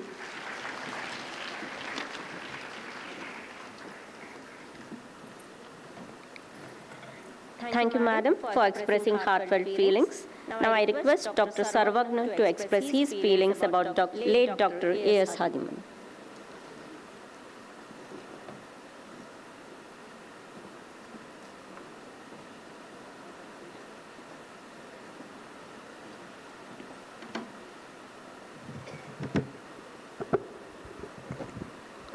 Good afternoon, everybody. Dignitaries on the dais, my teachers, and my colleagues, dear students. Well, it's a great opportunity for me to be here and share my experiences on behalf of all the student fraternity of Raichur Agriculture College. Well, we entered the Agriculture College in 1984, and at that time, Dharwad used to be preferred a lot. Everybody wanted to go to Dharwad. But myself and Biju, we came from Raichur, and we were asking Dr. Hadimani, sir, can you please give us a chance to go to Dharwad? Then he put one question. You are from which place? Sir, we are from Raichur, Devdurga Taluka, and Biju is from Gangavati. Then why do you want to go to Dharwad? You are already accustomed to this climate. Be here. I will provide you all the facilities, he said. So, then we thought, okay, let us go to Raichur. When we came there, as Dr. Dasok sir said that the facilities were very meager, but we never felt that the infrastructure in Raichur was no less than any other institute, I tell you, because the teachers, along with Dr. Hadimani sir, wonderful teachers, under the guidance of Dr. Hadimani, taught us all the morals, ethics, and to be a good citizen in this country, sir. In fact, the students of Raichur will never forget Dr. Hadimani, sir, because when we grow up in the home, parents are our first teachers. But when we go to the college or schools, the teacher plays a major role. And Dr. A.S. Hadimani, probably it's very hard to forget such a teacher who actually taught not by words but by his body language and action. He never spoke much. He only said, be humble, do the work, definitely you will succeed in life. Gudda kadibekri anta ಹೇಳ್ತಾ ಇದ್ರು. ಗುಡ್ಡ ದೊಡ್ಡದು ಕಾಣಿಸುತ್ತೆ, ನಾವು ಕೆಳಗಿಲಿಂದ ಕಡ್ಕೊಂತ ಹೋದರೆ ಸಣ್ಣ ಆಗುತ್ತೆ, ಗುಡ್ಡ ಕಡೀರಿ ನೀವು ಅಂತ ನಮಗೊಂದು ಮಾತನ್ನ ಹೇಳ್ತಾ ಇದ್ರು. There was an incident in the college, in the hostel, one day. How simple he was to tell. There was a fight among the students. Then he came to the hostel. He put a cot in the veranda. He slept whole night in the hostel. He never even took a mosquito net. So ನಮಗೆಲ್ಲ ತುಂಬಾ it was touching to us. ಏನಪ್ಪ ಶಿಕ್ಷಕ ಒಬ್ಬರು ನಮ್ಮ dean ಬಂದು ನಮ್ಮ ಜೊತೆಗೆ ಮಲಗ್ತಾರಂದ್ರೆ ನಾವು ಹೆಂಗಿರಬೇಕು, ನಾವು ಯಾವ ರೀತಿ ಇಲ್ಲಿ ಬಾಳೆ. Felt very much touched by his simplicity and humbleness. ಊಟದ ಬಗ್ಗೆ ಬಂದಾಗ ನಾವು ಕಂಪ್ಲೇಂಟ್ ಮಾಡ್ತಾ ಇದ್ವಿ, ಚಪಾತಿ ಸರಿ ಇಲ್ಲ ಸರ್ ಅಂತ, ಬರ್ರಿ ಇಲ್ಲಿ ಅಂತ ಹೇಳ್ತಾ ಇದ್ರು. ಎಷ್ಟೋ ಜನರಿಗೆ ಅಲ್ಲಿ ನೋಡ್ರಿ, ಅವ್ರು ಕೂಲಿಕಾರರು ಬಂದಿದ್ದಾರೆ, ರೊಟ್ಟಿ ಖಾರ ಬೆಳ್ಳುಳ್ಳಿ ಈರುಳ್ಳಿ ತಗೊಂಡು ತಿಂತಾ ಇದ್ದಾರೆ, ಅವ್ರಿಗಿಂತ ಕಡೆ ಇದ್ದೀರಾ ನೀವು ಅಂತ ಹೇಳಿ ನಮಗೆ ಆ ಒಂದು ಸಿಂಪಲ್ನೆಸ್ಸನ್ನು ತೋರಿಸ್ತಾ ಇದ್ರು. ಅನ್ನವನ್ನು ತಿರಸ್ಕಾರ ಮಾಡಬಾರ್ದು ಅಂತ ಹೇಳ್ತಕ್ಕಂಥ ಮಾತುಗಳನ್ನು ಅವರು ನಮಗೆ ಹೇಳಿದರು. ಅಲ್ಲದೆ ಬಹುಶಃ ಇವತ್ತೆಲ್ಲರೂ ಮೇಡಮ್ ಅವರು ಮಾತಾಡಿದ್ರು, ಅನ್ನಪೂರ್ಣ ಮೇಡಮ್ ಒಬ್ಬ ತಂದೆಯಾಗಿ ಯಾವ ರೀತಿ ಅವರು ಮಕ್ಕಳಿಗೆ ಬೋಧನೆ ಮಾಡಿದರು ಅಂತ. ಮೇಡಮ್ ಅವರೇ, ನಾವೊಂದು ಮಾತು ಹೇಳಲಿಕ್ಕೆ ಇಷ್ಟಪಡ್ತೀನಿ. ನಮ್ಮ ಫ್ರೆಂಡ್ಸ್ ನನಗೆ ಹೇಳಿದ್ದು ಮತ್ತು ನಾವು ಅನುಕರಣೆ ಮಾಡಿದ್ದು, ಬುದ್ಧ, ಬಸವ, ಅಂಬೇಡ್ಕರ್ ಇವರನ್ನು ನಾವು ನೋಡಿಲ್ಲ, ಬಟ್ ಅವರ ಆದರ್ಶಗಳನ್ನು ಕೇಳಿದ್ದೇವೆ. ಆದರೆ ಈ ಆದರ್ಶಗಳನ್ನು ಒಬ್ಬ ವ್ಯಕ್ತಿ ಅಳವಡಿಸಿಕೊಂಡು ಬೇರೆಯವರಿಗೆ ಏನಿದೆಯಲ್ಲ ಮಾರ್ಗದರ್ಶನ ಮಾಡಿರ್ತಕ್ಕಂಥ ಒಬ್ಬ ಗುರು ಅಂದರೆ ಡಾಕ್ಟರ್ ಎಸ್ ಹಾದಿಮನಿ ಅಂತ ಹೇಳಿದರೆ ನಾವು ತಪ್ಪಾಗಲಾರದು ಅಂತ ಈ ಒಂದು ವೇದಿಕೆಯಲ್ಲಿ ನಾನು ಹಂಚಿಕೊಳ್ಳಲಿಕ್ಕೆ ಇಷ್ಟಪಡ್ತೀನಿ ತಮ್ಮೆಲ್ಲರ ಮುಂದೆ. Very humble gentleman. ನಾವು ಯಾವತ್ತು ಪ್ರತಿನಿತ್ಯ ಕೆಲಸ ಮಾಡುವಾಗ ತಾವು ಹೇಳಿದ್ರಲ್ಲ ಪೇಪರ್ಸು ನಾನು ಯಾಕೆ ಕೊಡಬೇಕು ಇದು ಆಫೀಸಿಂದ ಅಂತ, ಇದೇ ರೀತಿ ನಮಗೂ ಕೂಡ ನಮ್ಮ ಮನಸ್ಸಲ್ಲಿ ಇವತ್ತು ನಮ್ಮ ಜೀವನದಲ್ಲಿ ನಾವು ಇವನ್ನು ಅಳವಡಿಸ್ಕೊಂಡಿದ್ದೀವಿ ಅಂತ ಹೇಳಲಿಕ್ಕೆ ಇಷ್ಟಪಡ್ತೀನಿ. ಯಾಕಂದರೆ ಕಾಲೇಜ್ ವೆಹಿಕಲ್ಸ್ ಅಥವಾ ಗೌರ್ಮೆಂಟ್ ವೆಹಿಕಲ್ಸ್ ಇರೋದು ಗೌರ್ಮೆಂಟ್ ಕೆಲಸಕ್ಕಾಗಿ ಹೊರತು ಮನೆಗೆ ಅಲ್ಲ. ಎಷ್ಟೋ ಸಲ ನಮ್ಮ ಮನೆಗೂ ಕೇಳ್ತಾರೆ, ಒಂದು ದಿವಸ ಕುಂದಿಸ್ಕೊಂಡಿಲ್ಲ ನಿನ್ನ ಗಾಡಿಯೊಳಗೆ ಅಂತ. ನಮ್ಮ ಗುರುನ ಮಾಡಿಲ್ಲ ನಾನು ಹೆಂಗೆ ಮಾಡಲಿ ಅಂತ ನಾನು ಈ ಮಾತನ್ನು ಕೂಡ ಮನೆಯಲ್ಲಿ ಹೇಳ್ತಾ ಇರ್ತೇನೆ. ಬಹುಶಃ 1984ರಲ್ಲಿ ಕಾಲೇಜ್ ಶುರುವಾದಾಗ ಯಾರೂ ಕನಸು ಕಂಡಿದ್ದಿಲ್ಲ. ಏನು ಒಂದು ಅದ್ಭುತವಾದ ಬೀಜವನ್ನು ಅಲ್ಲಿ ಹಾಕಿದ್ರು. ಯಾವ ಬೀಜ?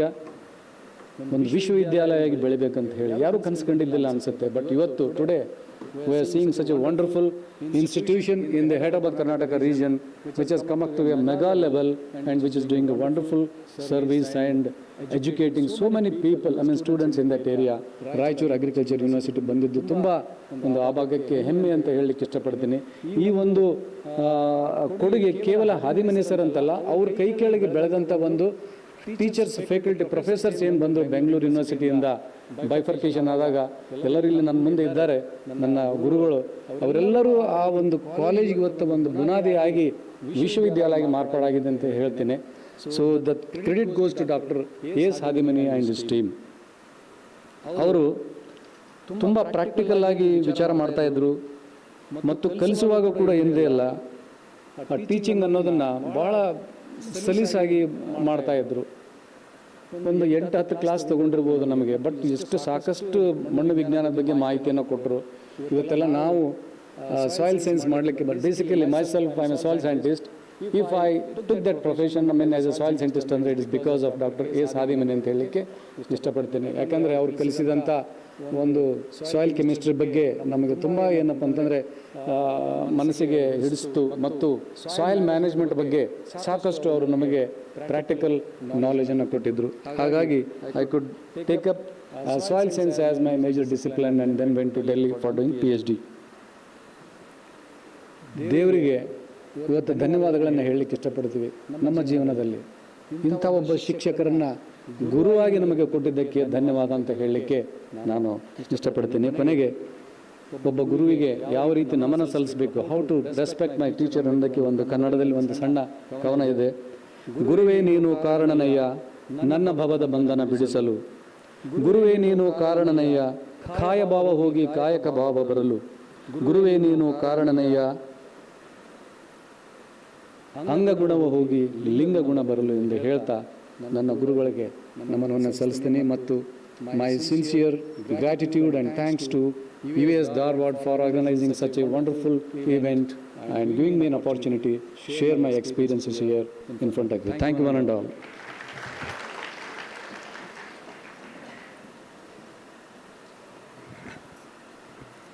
Thank you, sir. Now I request to project a small video to cherish and reminiscence the memories of late Dr. A.S. Hadimani.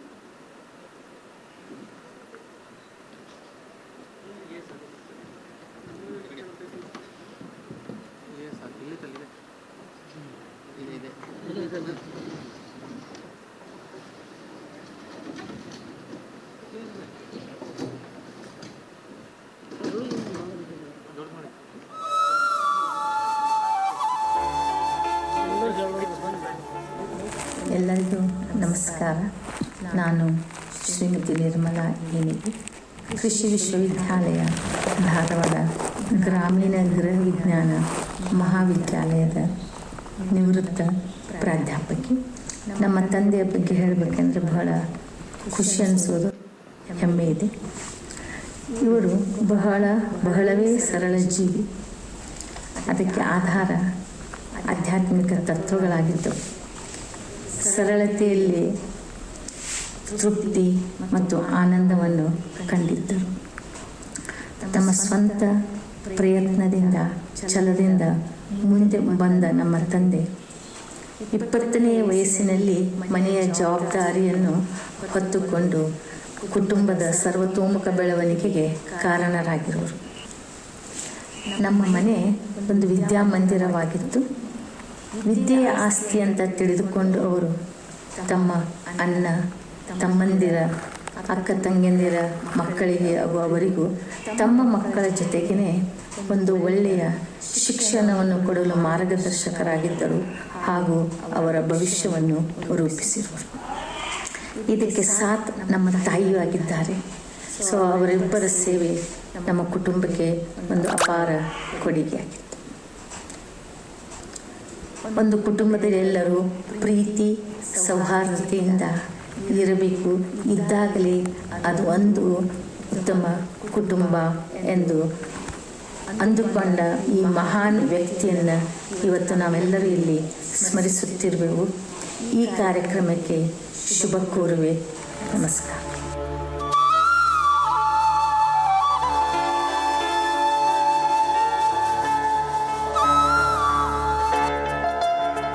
I am CS Hadimani. My brother has showered a lot of love and care. I am CS Hadimani, father figure to all brothers. My brother has showered a lot of love. Never seen him getting angry, father figure to all brothers, or scolding to anyone. Never seen him get many families towards the education or scolding to anyone. He has uplifted many families towards the education. ನಾನು ಶಕುಂತಲಾ ಅವರ ತಂಗಿಯವರು. ನನ್ನ ನಾಲ್ಕು ಮಾತು. ನಾನು ಶಕುಂತಲಾ ಅವರ ತಂಗಿ. ವಿದ್ಯಾರ್ಥಿ ನಾಲ್ಕು ಮಾತು. ನನಗೆ ಹಿರಿಯರ ಸಲಹೆ, ಸ್ವಚ್ಛ ವಿದ್ಯಾರ್ಥಿಗಳ ಮೇಲೆ ತುಂಬಾ ಕಾಳಜಿ. ಯಾವಾಗಲೂ ಸದಾ ಸ್ವಚ್ಛ ಸರಳ ಮಾರ್ಗದರ್ಶಿಯಾಗಿದ್ದರು.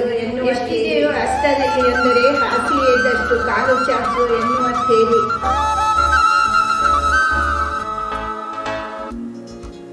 Hello, I am S.I. Nesri, brother-in-law of Dr. A.S. Hadimani. I am S.I. Nesri, brother-in-law of Dr. A.S. Hadimani in the family. I came across Mr. Shiva Basanna, Dr. Hadimani as he is known in the family, in the year 1969. He was so simple. He used to walk to the marketplace to fetch the vegetables and would carry it on his shoulder himself, all the way. Thank you.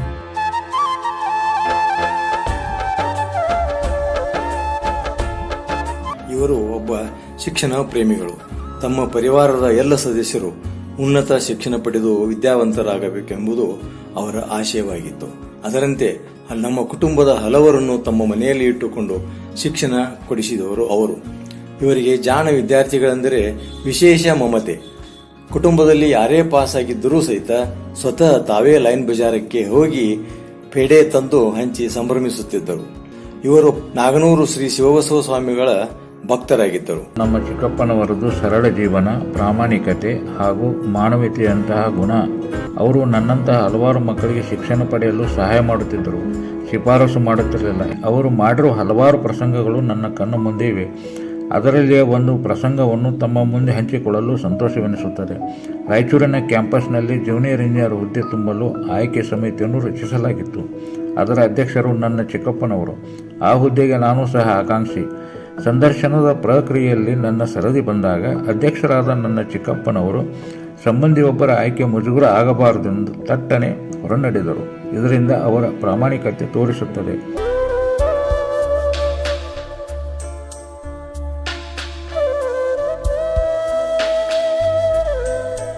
ನಮಸ್ಕಾರ.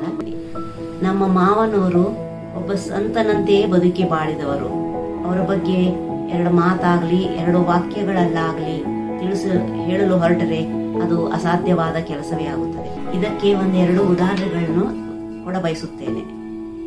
ಏನೆಂದರೆ, ವೈದ್ಯರ ಬಳಿ ಹೋದಾಗಲಿ ಅಥವಾ ದೇವಸ್ಥಾನಕ್ಕೆ ಹೋದಾಗಲಿ ಸರತಿ ಸಾಲಿನಲ್ಲಿಯೇ ನಿಂತು ನಮ್ಮ ಪಾಳೆ ಬರುವವರೆಗೂ ಮುಂದೆ ಹೋಗಬೇಕೆನ್ನುವುದು ಅವರ ವಿಚಾರವಾಗಿತ್ತು.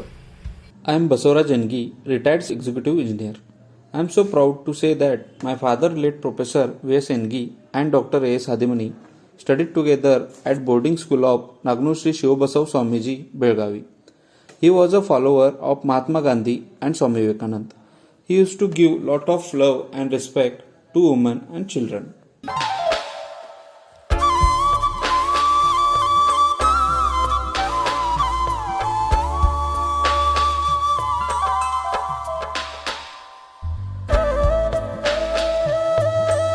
Dr. A.S. Hadimani, our beloved Kaka. He was a role model for many of us. He inspired us to learn and gain knowledge, this knowledge to help us lead a life that we felt worth. For Kaka, learning was a lifelong choice, and many of us got inspired and followed the suit. I'm honored to share some of my own experiences with my Kaka, which I hold very dearly in my memory. Kaka encouraged everyone to embrace education. He went so many of us, near and far relatives, to stay in his house, to study for free all year long for as many years as we wanted. And the trend continues till today by his son Kashinath. We used to wake up early in the morning to recite Basavana's Vachanas. And Kaka used to read us Moral of the Day from Reader's Digest every day morning. I remember this very vividly. There was discipline all day, every day. Dharwad Kaka, very loving and most respected member of Hadimani family. And I would like to share two fond memories of myself with him during my childhood days. So whenever I used to come to Dharwad or Narayanpur for school holidays, the first thing my mom used to tell me is, Tago Kurpi and Kaka Dara Hargogi gardening help madogu. Okay, that's how I started engaging with him. And very disciplined, very structured gentleman. And that's how I started learning and also continue to do gardening as and when I get time, even at this period of my life. The other thing which I learned and I still preserve until today is mathematics. Okay, so he used to give very simple day-to-day mathematical problems and ask us to solve it. Okay, so that's where I started gaining interest in mathematics, and which I still continue to do it. Yeah, I can't say anything. Thank you. Bye. Dr. A.S. Hadimani is my Dodappa. We all used to call him Kaka. Kaka loved me very much. I used to do all the work given by him properly. He never shouted at me. He regularly used to visit our hometown at Goa. During vacations, we all cousins used to stay at Dharwad. I also visited Raichur along with my Dodamma, and I saw him working long hours, never used office facilities for personal purpose. There was a lot to learn from him. Dr. A.S. Hadimani was an elder brother and uncle to my father. From the Hadimani family, he was the first person to go to USA and become a doctor on their soil. At the time we stayed in Dharwad, he taught us about culture, behavior and discipline. He was free and helpful to solve all the problems of the Hadimanis. We all remember him as a great man. Hello, my name is Mahesh Nesri and I am Dr. A.S. Hadimani's nephew. Growing up, my siblings, cousins and I heard many great praises about my uncle and how he guided many people achieve their full potential through the use of education. We would listen in awe about his many accomplishments, as going all the way to America, especially in the 1960s, was no easy feat. Hearing all this inspired and angered me greatly. Thus, he became a very important role model in my life. His discipline, hard work, perseverance and value for education are all the morals I admired in him. Hello everyone, I am Vivek Hadimani. Kaka was known for his utmost simplicity and humanity, a man with positive attitude. According to Kaka, person himself can change his life by hard work. Today I would like to speak a few words about my uncle Dr. A.S. Hadimani. As you all know, he was a towering personality. He was one of the greatest influencers of the society as well as myself. The reason to remember him even today is because of the contributions that he made to the society and to the entire family. I was extremely fortunate to have spent my childhood days with him. Those days really influenced me a lot, and there were a lot of takeaways from his life. Today, when I look back and see the kind of accomplishments that he achieved over a period of his lifetime and to the kind of contributions that I am making to the society, I see a huge difference. In fact, I am nowhere near to the kind of contributions that he had made and also the kind of vision that he had when he would have started his career.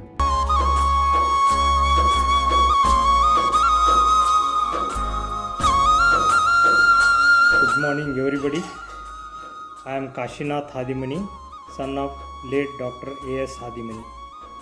I am lucky and at the same time proud to be son of Dr. A.S. Hadimani. My father is a natural teacher and gave lots of importance to education and raised us with care, gave good education so that we lead good and respectful life. My father's special quality of love and concern towards the students and farmers made him popular amongst them. His concern towards needy taught us many lessons, and same are adopted in our daily life.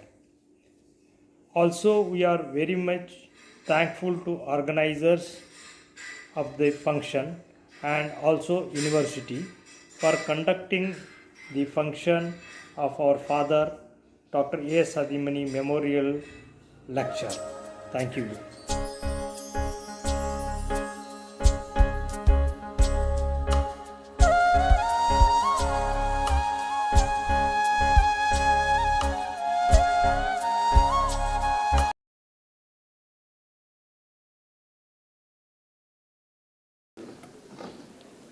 Thank you everyone for patience watching. Now I request Dr. P.L. Patil, Honorable Vice Chancellor, University of Agricultural Sciences, Dharwad, to present the presidential remarks.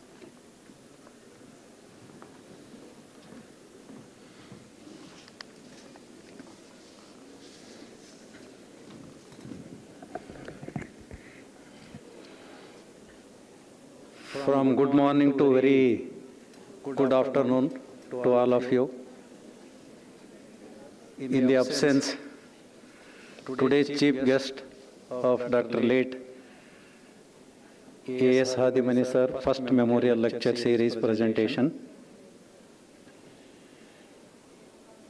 Dr. Akka Mahadevi, daughter of Dr. A.S. Hadimani, Dr. H.B. Babalad, Dean of and Campus Head, Dr. V.B. Kuligod and Dr.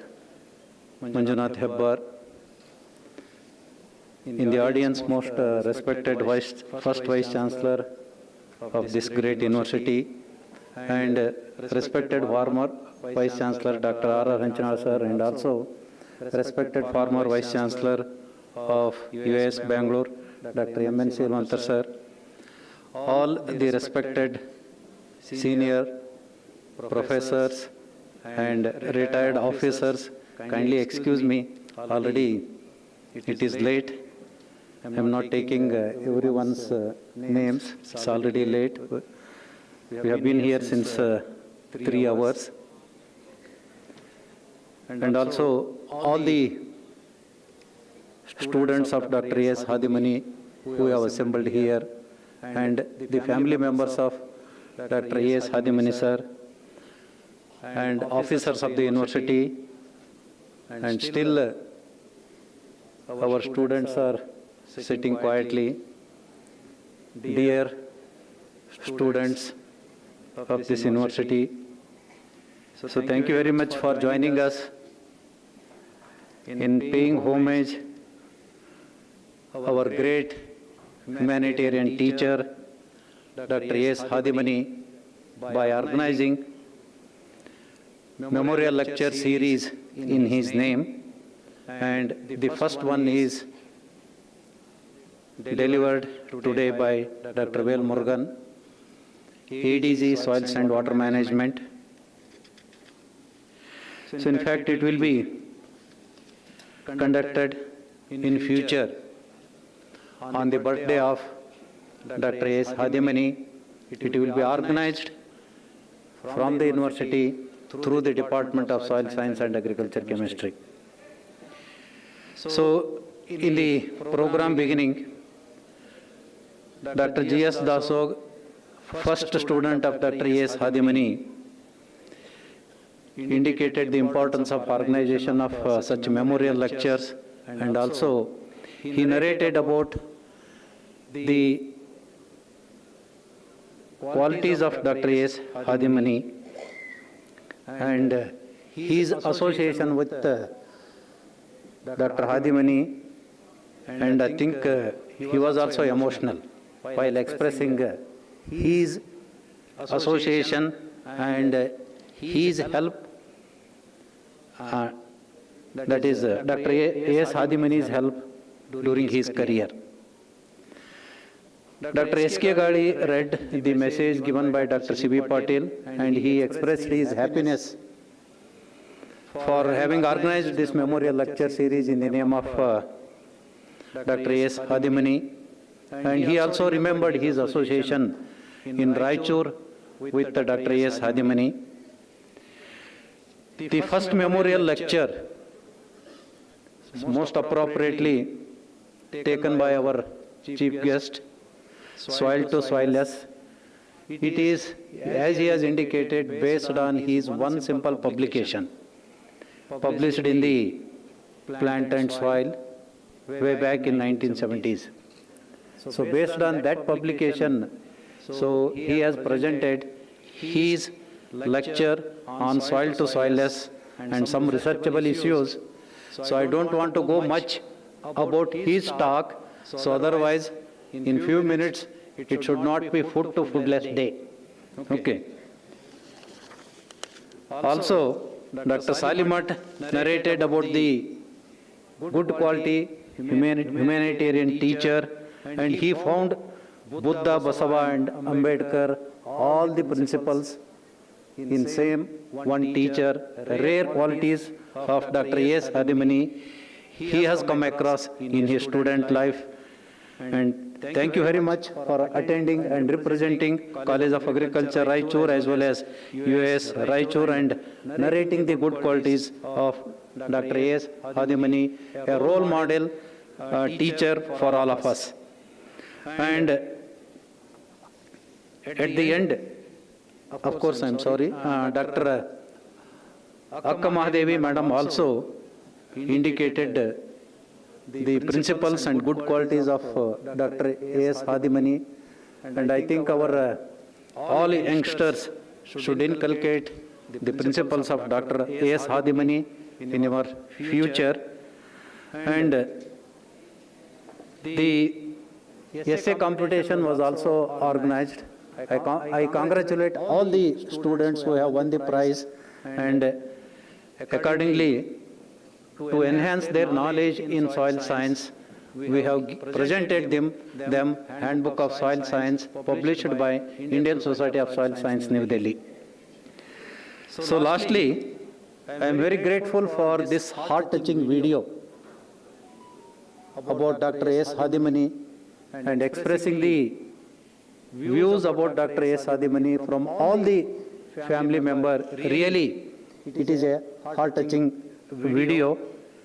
So thank you very much everyone for your great patience in this program, and also I thank the organizer for giving me this opportunity. Thank you very much.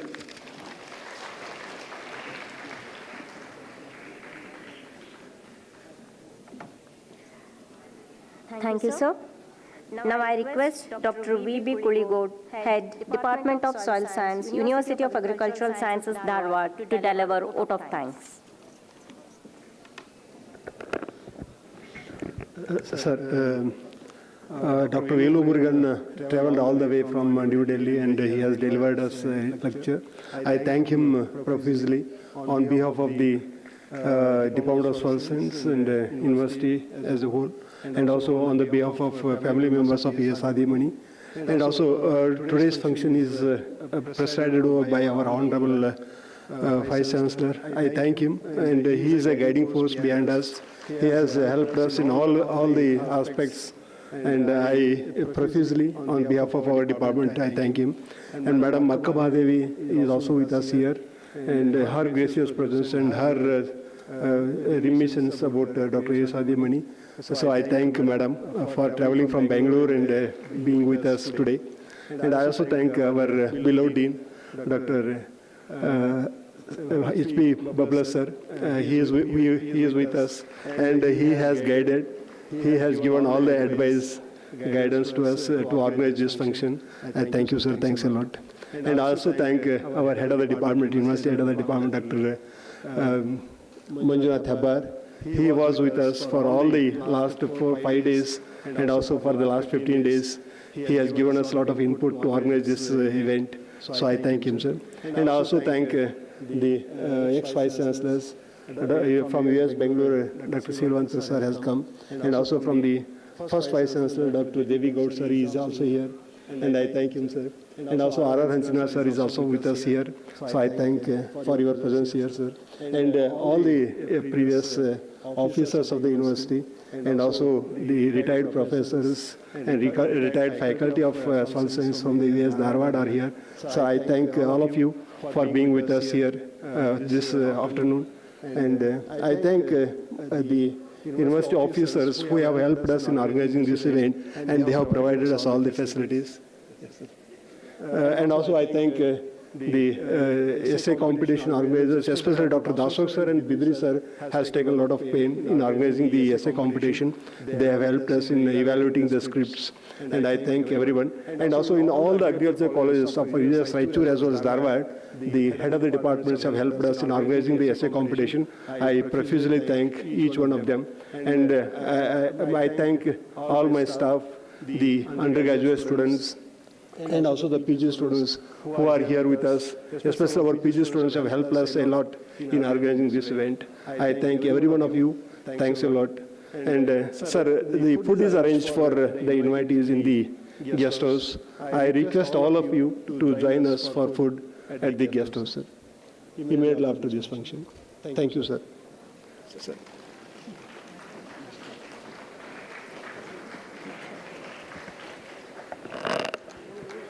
I request the House to raise to honor our national anthem.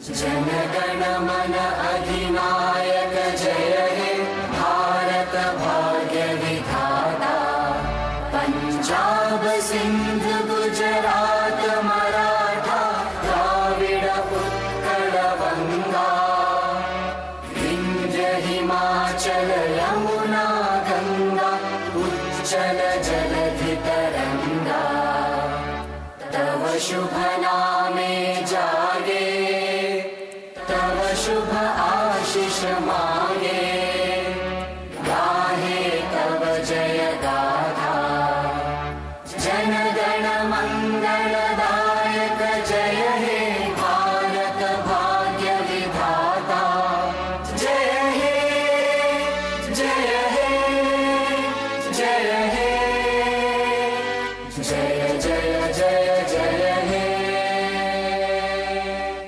Thank you, everyone.